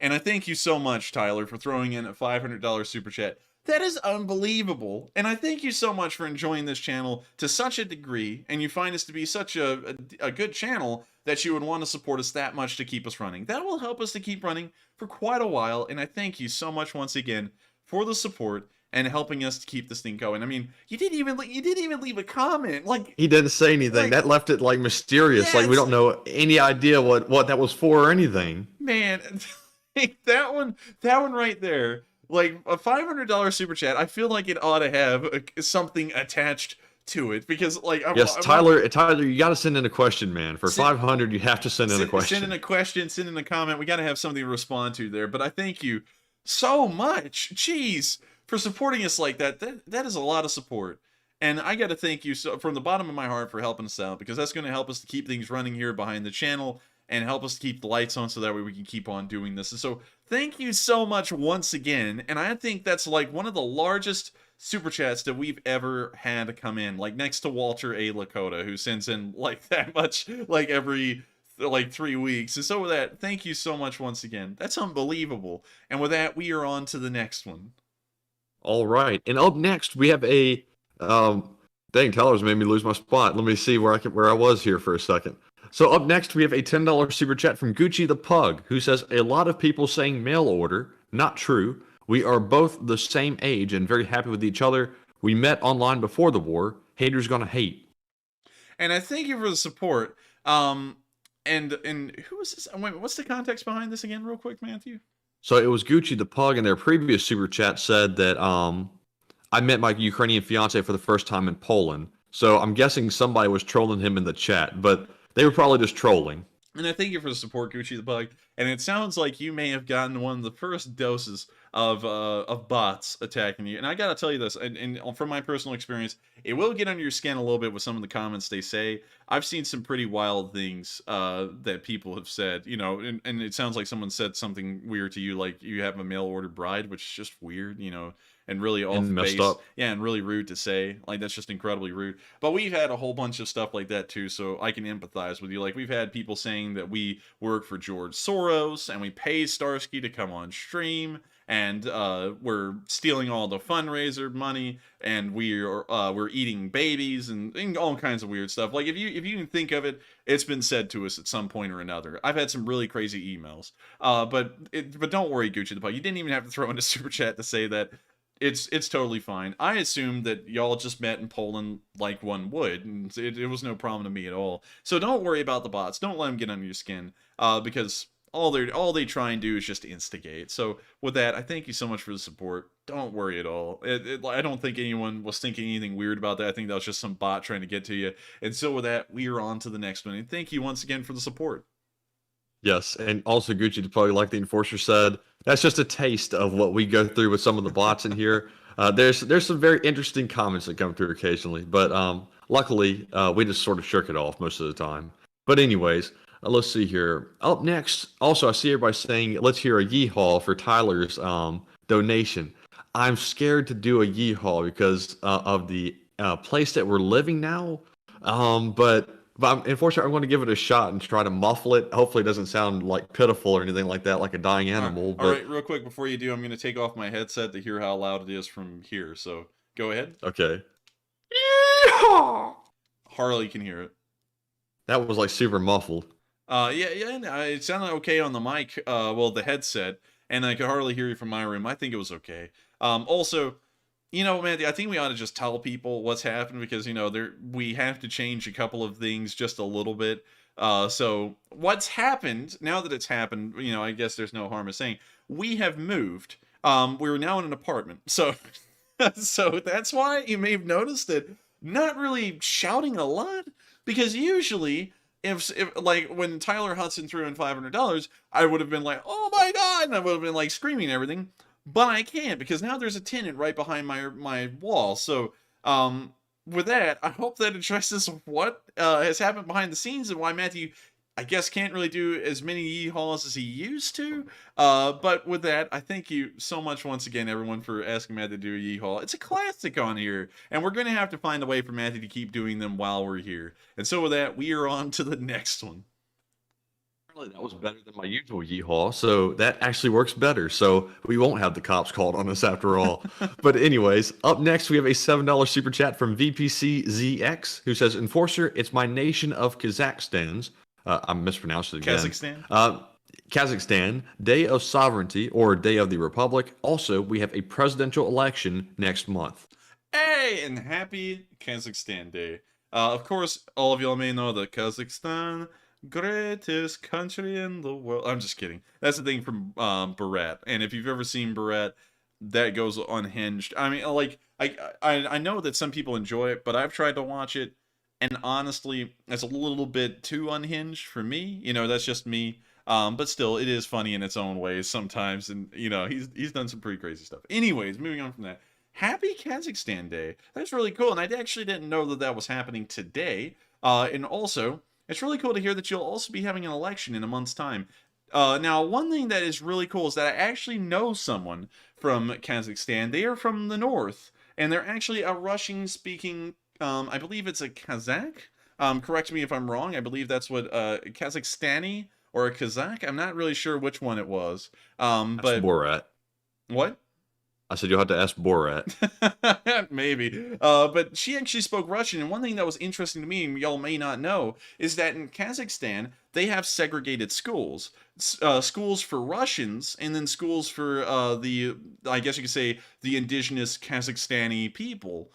which I did not know until she came over and told me that. And also, another crazy thing is that they do not have tornadoes in Kazakhstan, from what I was told. Because the first time that this foreign exchange student ever witnessed a tornado was here in America, where we were, and it went right over her.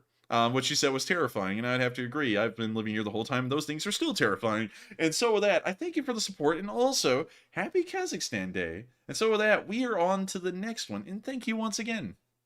All right. And I also saw Eduardo Espinosa say in the live chat, imagine they're watching the stream, LOL. And wouldn't that be funny, like sitting right next door to our apartment, somebody that watches the Enforcer stream? That would be hilarious. I was actually talking about that, Matthew, before stream with someone. I was sitting there saying, wouldn't that be crazy if we're running the show and someone's in the apartment building or the complex, and they somehow hear us through the walls and they're watching the show and they're like, oh my God, he's right above me. Like we were like, wouldn't that be crazy? But with that, we are on to the next one, and that would be crazy. That would be. But up next, we have a $15 super chat from Catherine Kingdon, who says, Enforcer and Enforcer Matt, thank you for shirking off those bots and doing such a great job. And Catherine, thank you very much. And Enforcer, I know he has a few things to say too. And thank you so much for the support. We shirk off the bots the best we can. And that's one thing that you really got to get a tolerance for, is the amount of bots that will come for you. It's unbelievable sometimes. Sometimes on a single day, like 100 bots can come through in the comment sections on videos and in the live chat. And you'll read the stuff they say at the beginning, and it still is in sometimes, because I'm not going to lie. It is incredibly miffing sometimes to read these things, and sometimes they're real people, and they just say the craziest stuff. And so I thank you so much for enjoying us getting past them. And also, if y'all ever get harassed by a bot, just I hope that this emboldens y'all to just ignore it. I deal with 100 of those. Matthew and me deal with collectively with about 100 of those a day. And so if you're getting harassed by one, do not worry. Y'all can confide in us because we know what it's like. So with that, thank you so much once again for the support, Catherine. And I hope we addressed that comment fairly well. All right. And up next, we have a $20 super chat from Doug Hintz, who says, my wife had an uncle that went down with the Oklahoma and Pearl Harbor. Recently, they dug up the remains and was finally DNA identified. We had a full salute Navy funeral, which meant a lot to our family. And also, you guys are awesome. And thank you so much for the support, Doug Hintz. And also, an insane story. Of course, and believe it or not, Matthew, this is the craziest thing. I had to write a college paper today, and you may know about this movie, Doug, because considering that your family has a Pearl Harbor lineage, you would probably have watched a decent amount of Pearl Harbor movies. I had to write an essay today on the movie Tora, Tora, Tora, which came out in 1970, and I think you may have seen it before, Matthew. Yes, I have. That's the one with, what's his face? What's that guy's name? The main character in it? Man, I don't know. Or main actor, I mean. I honestly, I forgot the actors, but I know the movie. I was about to say John Wayne, but I don't think it was John Wayne. I don't think it was John Wayne. I think it was someone else. But this movie is, I actually had to write a paper on today. Weirdest coincidence right there. And I wrote all about it. I watched the movie before, so it was a fairly easy one. You just do a quick brush up on the movie, write a paper on it. It was a great movie. I think it got a lot of the historical the major historical points down to a T, and it didn't really do a lot of embellishments. Now, one thing y'all can probably all agree with me on is that Tora, Tora, Tora is by far the best movie made on Pearl Harbor, and the worst one ever made was the movie Pearl Harbor in 2006, which I'll pull up Pearl Harbor movie. Actually, it was in 2001. Still, it sucked. It had Alec Baldwin in it. That doesn't really matter. That's just one of the actors. Terrible movie because, if I can find it, I gotta find that specific scene. It irks the hell out of me daily. I can't sleep sometimes because I remember this scene. But hang on, let me Pearl Harbor movie. Arleigh Burke. Maybe that'll pull it up. For the love of God, what the hell is that? That's an Oliver. I believe, if I'm correct, that's an Oliver. That is an Oliver Hazard Perry class ship that came out in the 70s. And then in this picture here, these are modern ships, and they're trying to sell them as ships from the Second World War. They're obviously not. It was a terrible movie. For that reason alone, it was awful. You can also see the most famous picture here of all of these modern destroyers lined up in a row, and they have pyrotechnics going off on them. It sucked. The movie was terrible. I think this is also... no, I don't think that's it. I think those are just normal ships moored at Pearl Harbor. But I'm trying to find y'all some more stuff here, because it just... That movie irked the hell out of me. The whole thing did. It was just historically inaccurate. It had a stupid storyline and plot that hardly focused on Pearl Harbor. Tora Tora Tora was by far the better one. And that's one thing I will die on that hill. That's not even an opinion. I think that's just scientific fact. And so with that, we are on to the next one. And also, thank you so much for sharing your story, Doug Hintz. And before we go on it, the USS Oklahoma, while not the US... Sure. We have 25 super chats left. Oh. Well, still, I want to get to this one real quick. It's a Nevada-class battleship, not similar to the USS Arizona. The USS Arizona, I believe, was a, I forgot the exact class, sadly, but this one was a pretty interesting ship, and also, it looks a lot like a Wyoming-class battleship in a way. But with that, I thank you so much once again for the support, and we are on to the next one. And I hate to say this, y'all, but we're going to have to go through the next ones somewhat quickly, because we are starting to run overtime, sadly. And so with that, on to the next one. Right. And up next, we have a $5 super chat from Julia, as well as David Lansford, who do not leave a comment. But thank you very much to both of you for the support, and we do appreciate it very much. And then up next, we have a $5 super chat from the B Knight 3, who says, I love Patron and all the Ukraine dogs. Do Reddit search Vassal and share this one specific war dog story, please. And I thank you for the support. Sadly, I don't think we'll be able to share the story on stream tonight just due to a lack of time.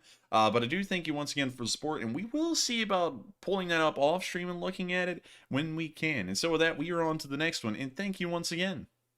All right, and up next, we have a $5 super chat from Raphael Harris, who says, Enforcer, can you compare how Ukrainians fight for their country versus Russians, and is the difference due to leadership of Zelensky and Putin? Ukrainians fight with just bent determination because they are defending their homeland. The Russians don't really fight at all. I guess you could say they're just kind of there until they get shot at.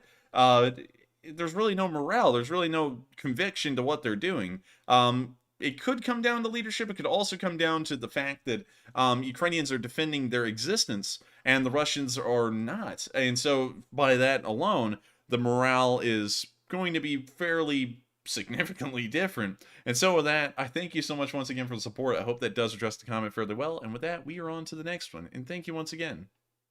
All right, and up next, we have another super chat from Squamous Tarkus, who puts in a $5 donation this time and says the only dirty bomb is being constructed in Putin's colon. Keep up the good work.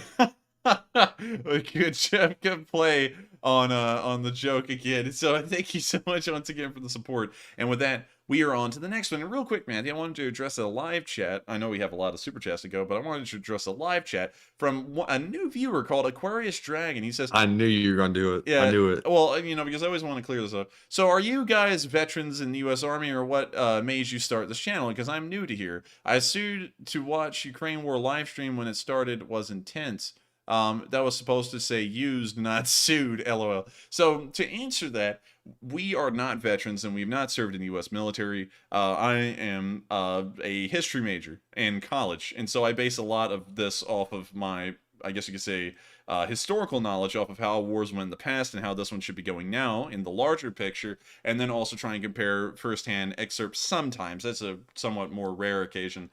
From older wars onto this one, if I can recall them. But no, I'm not an active serving member of the U.S. Army. I'm not a veteran either. I'm just based everything off of my knowledge in history, specifically.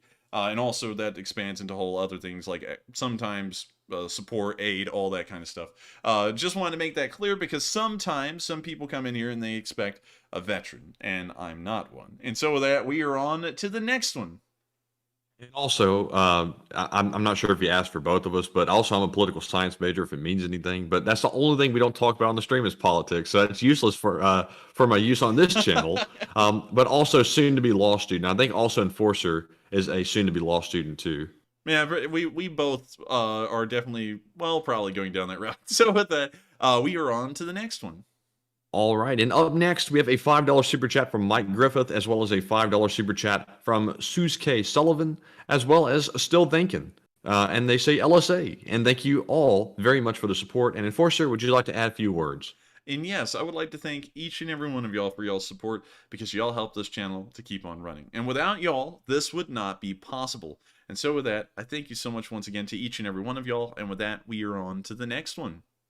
All right, and up next, we have a $5 super chat from Kishezel, who says, will destroying the dam cause a meltdown since the plant uses water from the river? Thanks. It will. They will run out of water. The water in the pool will evaporate. They will not have any fresh source, unless they were to try and find some way to get water there, and so they would endure a meltdown eventually. And so with that, I hope that does address the comment fairly well, and thank you once again for the support in helping this channel to keep on running. And with that, we are on to the next one. All right, and up next, we have a $5 super chat from Analytics Group, who says, why is the U.S. not sending older tanks that are in storage? They will not be used anymore. Happy I see the show live. In NL, it's 5 in the night. And thank you for the support, and that is really cool to hear. You're on the, I believe, west coast of the United States, or somewhere else, further west. But still, to answer that question, the reason why the United States has not sent over armored vehicles into Ukraine yet is for the reason that we don't really know. Because I was about to answer that, and then I paused. And I was like, well, we really don't have an answer. I really can't give you an answer why. It's not for national security reasons. It's not for logistics reasons, because we could easily get them over there. So I really can't tell you why we haven't sent them over there. I would have to honestly declare ignorance on that one and try and do a little bit more digging and searching to see what our decision has been as to why we haven't sent them yet. And so with that, I thank you once again for the support. I hope that does address the comment fairly well. And we are on to the next one. And next up, we have a $5 super chat from BSG Wolf, as well as another one. And BSG Wolf says, Dr. Pepper is Coke and root beer mixed together. Interesting. I didn't know that. I wonder if that's just like a comparison of flavor, or if that's an actual fact. But with that, I thank you once again for the support. I hope that does address the comment fairly well. And with that, we are on to the next one. All right, and up next, we have another $5 super chat from Analytics Group, and thank you so much for the support once again. Then we have a $5 super chat from the B93, who says, the World War II Coke ban made Fanta. Do you think this war might lead to the creation of another soft drink besides more vodka and kvass?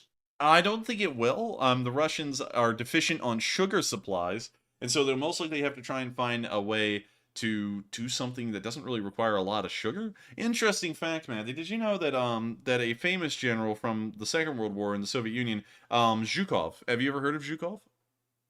I think so. So Zhukov was a huge fan of Coca-Cola, and he became one due to the Lend-Lease in the Second World War. However, at the end of the war, of course, with things starting to get a little tense in between the Soviet Union and the United States, there couldn't be a readily available supply of Coca-Cola anymore into Russia. So Zhukov personally, Georgy Zhukov, personally reached out to the United States, Coca-Cola specifically, and said, is there any way that y'all can make this get through customs where I could have Coca-Cola? And so Coca-Cola's, I guess you could say, chemists, scientists, engineers, whatever you like to call them, they went to work, they found out a way to make Coca-Cola clear, and they made it clear specifically to get it through the customs of the Soviet Union. It would look like vodka, it was odorless, so it was much like vodka, so that way Zhukov could continue to drink his Coca-Cola. Interesting. Very cool story, but with that, I hope that gives a quick little rabbit hole of history, and with that, we are on to the next one. All right, and next up, let's see here. My spreadsheet is freaking out just a little bit. But up next, we have a $5 super chat from Cameron K, who says, you were my first and second ever YouTube donations I ever made, both tonight. Why do the French line their streets with trees to give the Germans shade? Oh, that's a burn. Oh, man. And thank you so much for the support. And also, thank you so much for us being the first people you've supported on YouTube. That's a big deal. And I'm always shocked when people say that, because I never find myself to be that impressive that it would be someone's first time to support someone on YouTube, but it's a massive honor to think that we are. And so I got to thank you so much for that. And also, that was a raw line on the French. Also, in case of y'all didn't know, quick little story, we're going to make this one as fast as we can, so that way we can get to everyone's questions tonight. Did y'all know that the reason that the boulevards exist in France, well, in Paris specifically, is because I believe it was Louis XIV said there needs to be more light, and so they tore down the city's walls, and in the place of these walls were these giant empty areas with nothing in them, where there was roads and towns, well, pretty much road and city on one side and on the other, but nothing in between. So they built giant roads down them, and that was the origin of the boulevard. And so with that, I hope that gives a quick little story about the French and also those trees that give the German shade. And with that, we're on to the next one, and thank you once again. And up next, we have a $5 super chat. We actually have 3 of them from the entire family who is back with us again. Hey! Billy, Joe, Carl, Bob, Danny, and Frank, who says, good news, maybe hopefully. Sweden just finished their inventory investigation into what they can send in their next arms package to Ukraine, and they concluded that 12 out of the 48 archers in total could be donated to Ukraine. Woohoo!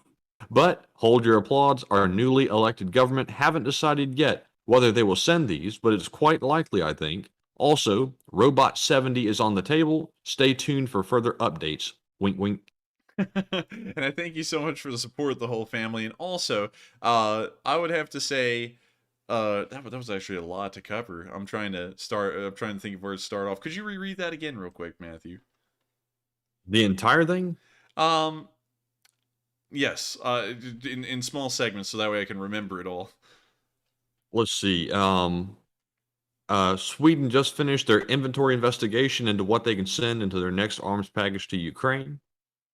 Okay, all right. So the next part is... They concluded that 12 of our 48 archers in total could be donated to Ukraine, but hold your applause. Our newly elected government haven't decided yet whether they will be able to send these, but it's quite likely, I think. And also, Robot 70 is on the table. And also, that is great to hear that more archers could be on the way. Whether they are or aren't, that's a whole other question. But still, it's good to hear that there's the possibility of it. And also, the Robot 70. Robot 70, let me make sure that I'm thinking about this correctly. Oh, wow. Okay, I know about these things. And so with that, I thank you so much for the support and also letting us be filled in on Sweden's situation. And hopefully they will be sending those supplies sooner rather than later. And so with that, we are on to the next one. And thank you so much once again, the whole family, for the support. All right, and up next, we have a $20 super chat from Psyops, who says, Enforcer, you said you would take photos when you went to go get donuts. Fibber, I demand you eat until you yak on Matt. And Psyops, I'm actually staring at a box of donuts right behind me. Yeah, and actually we do have donuts on the counter, and so I will... I think I said I would send pictures, and I never did. But I will see about that in the future. And so thank you so much once again for the support, Psyops, and I hope I addressed that comment fairly well. And with that, we are on to the next one, and thank you once again. All right, and also big shout out to Junebug72 as well as Kieran Whitfield for putting in a $2 donation each. Then we also have, let's see here, a $2 donation from Stephen Merkel, as well as a $1 donation from Seeker Gather, Dr. Doom 1313, and Ivan Diablo. Thank you very much to all of you for your support of the channel, and they didn't leave comments, by the way. And our next one is from Mech Tactical, who puts in a $3 donation and says, 41 and counting, finally bypassed my employer's paywall. Well, I thank you for the support. Be careful with that, because if you're serious, I don't want you to get in trouble. But still, if you're not serious, it's a pretty good joke. So with that, we are on to the next one. And thank you so much once again. And also, impressive that you got past the paywall. And with that, we are on to the next one again. And thank you so much. All right. And up next, we have a $2 super chat from Igor C., who says, according to conversation, he killed someone. What? What's that in context of? Like, what? I have no idea. You sound like Peter Griffin over there, man. You're like, so that I have no idea what he's talking about, though, but bravo, I guess. Good job. And I thank you for the support, Igor, but sadly, I don't know the context. And so with that, we are on to the next one, and thank you once again. All right, and up next, we have a $2 super chat from Raphael Harris, who says, Enforcer Dr. Peppa, Dr. Peppa. Peppa Pig. I did not mean to say it like that, I promise. But Dr. Peppa. Dr. Pepper is prune soda, Coke. Is it, period? I wouldn't really know, because I don't drink a lot of soft drinks. But I do thank you for the support, and also I would love to have a can of Dr. Pepper.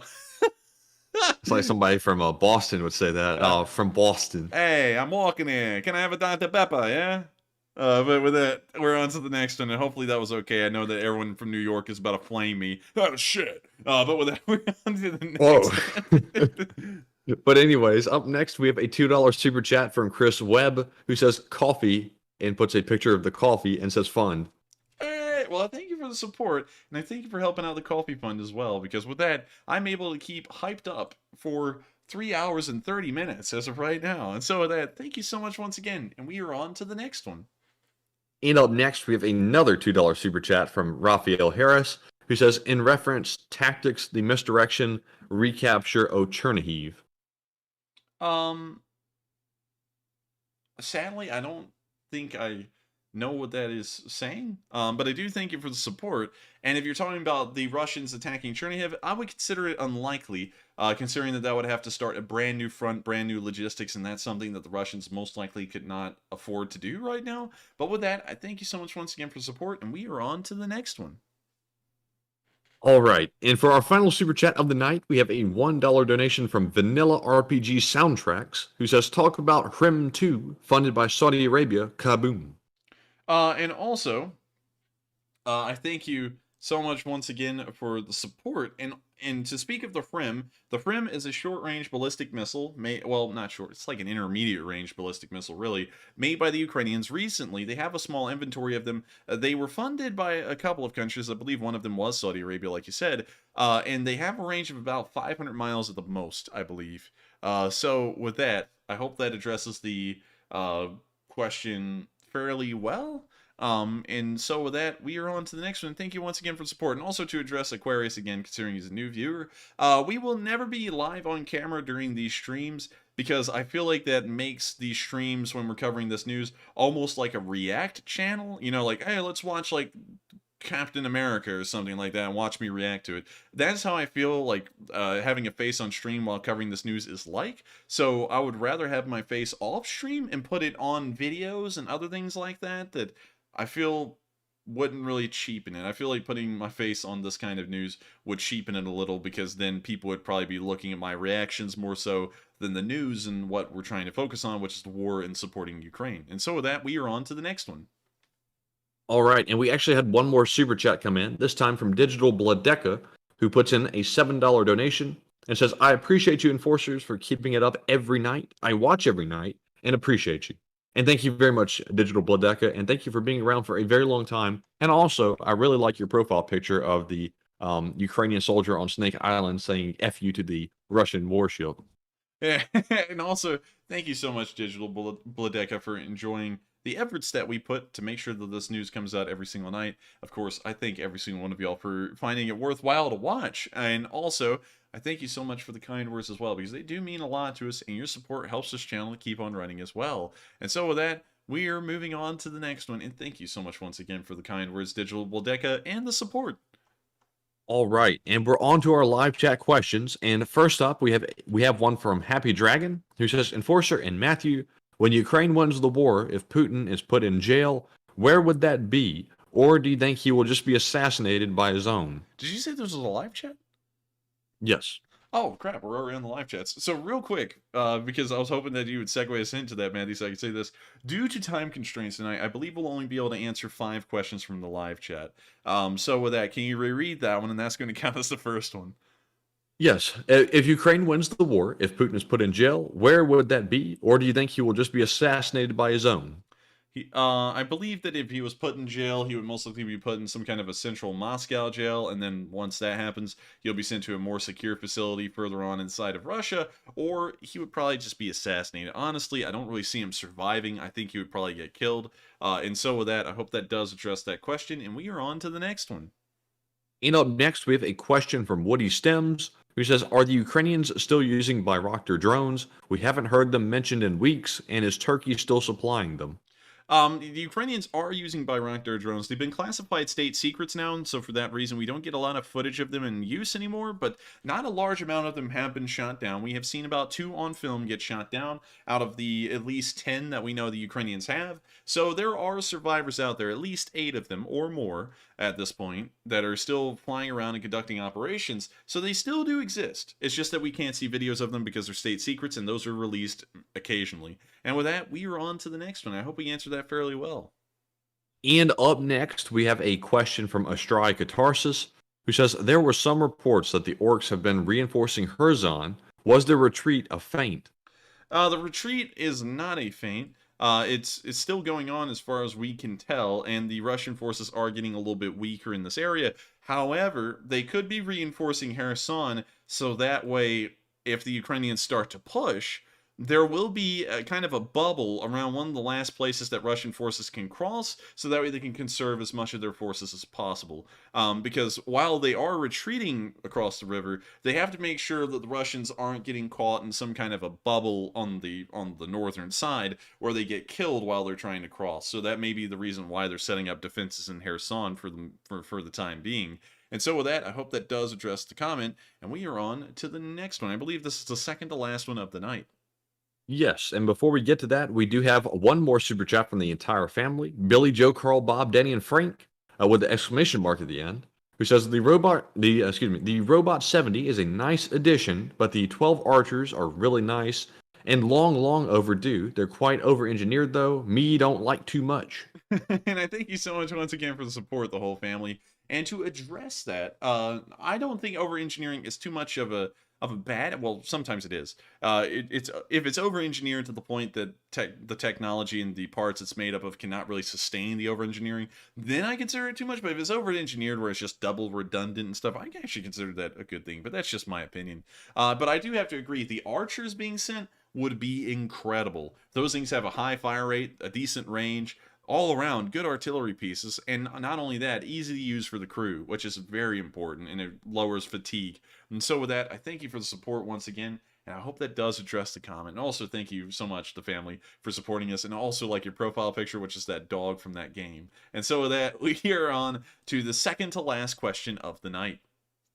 All right, and this one goes to Justin Norris, who says, I feel Russia is projecting their ambitions pertaining to the use of a dirty bomb. Could this be the reason why Russia won't let full inspections be done at the Zaporizhzhia nuclear power plant?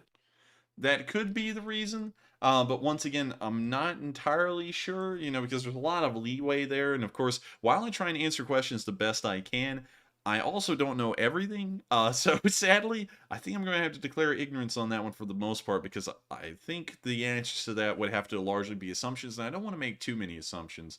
And so with that, I hope that does address the question fairly well. And with that, we are on to the final question of the night. And so, who is the lucky last person who threw in the lucky last question of the night?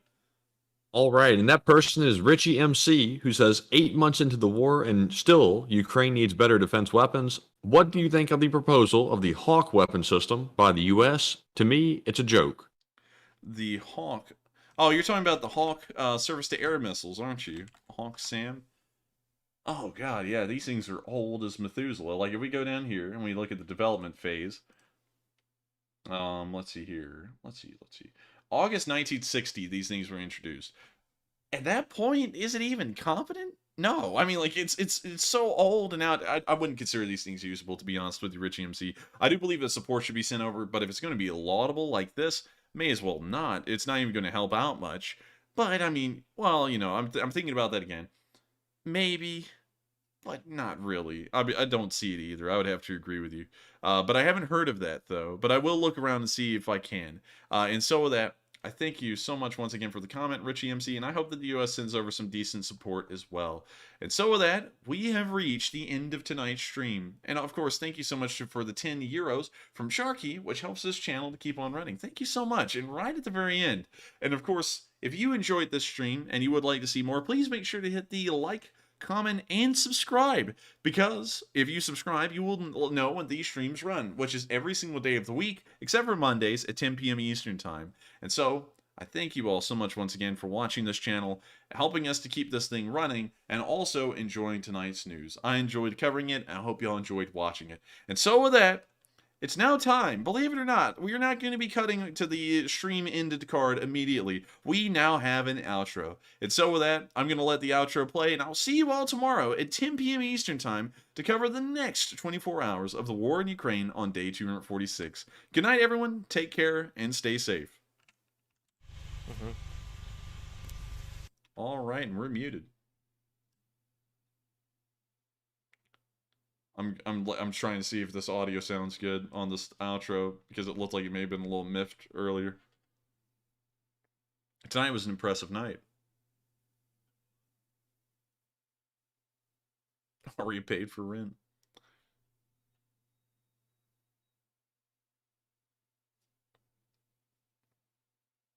That's actually a long delay, man. That's like 30 seconds or more.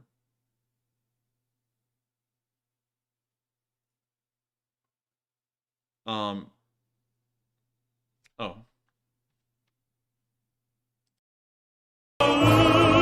Українці, усміхнеться доля, згинуть наші вороженьки, як роса на сонці, запануємо ми, браття, у своїй сторонці, душу й тіло ми положим за нашу свободу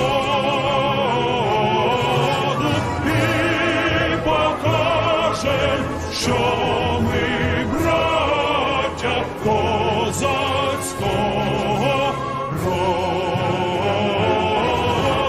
душу й тіло ми положим за нашу свободу.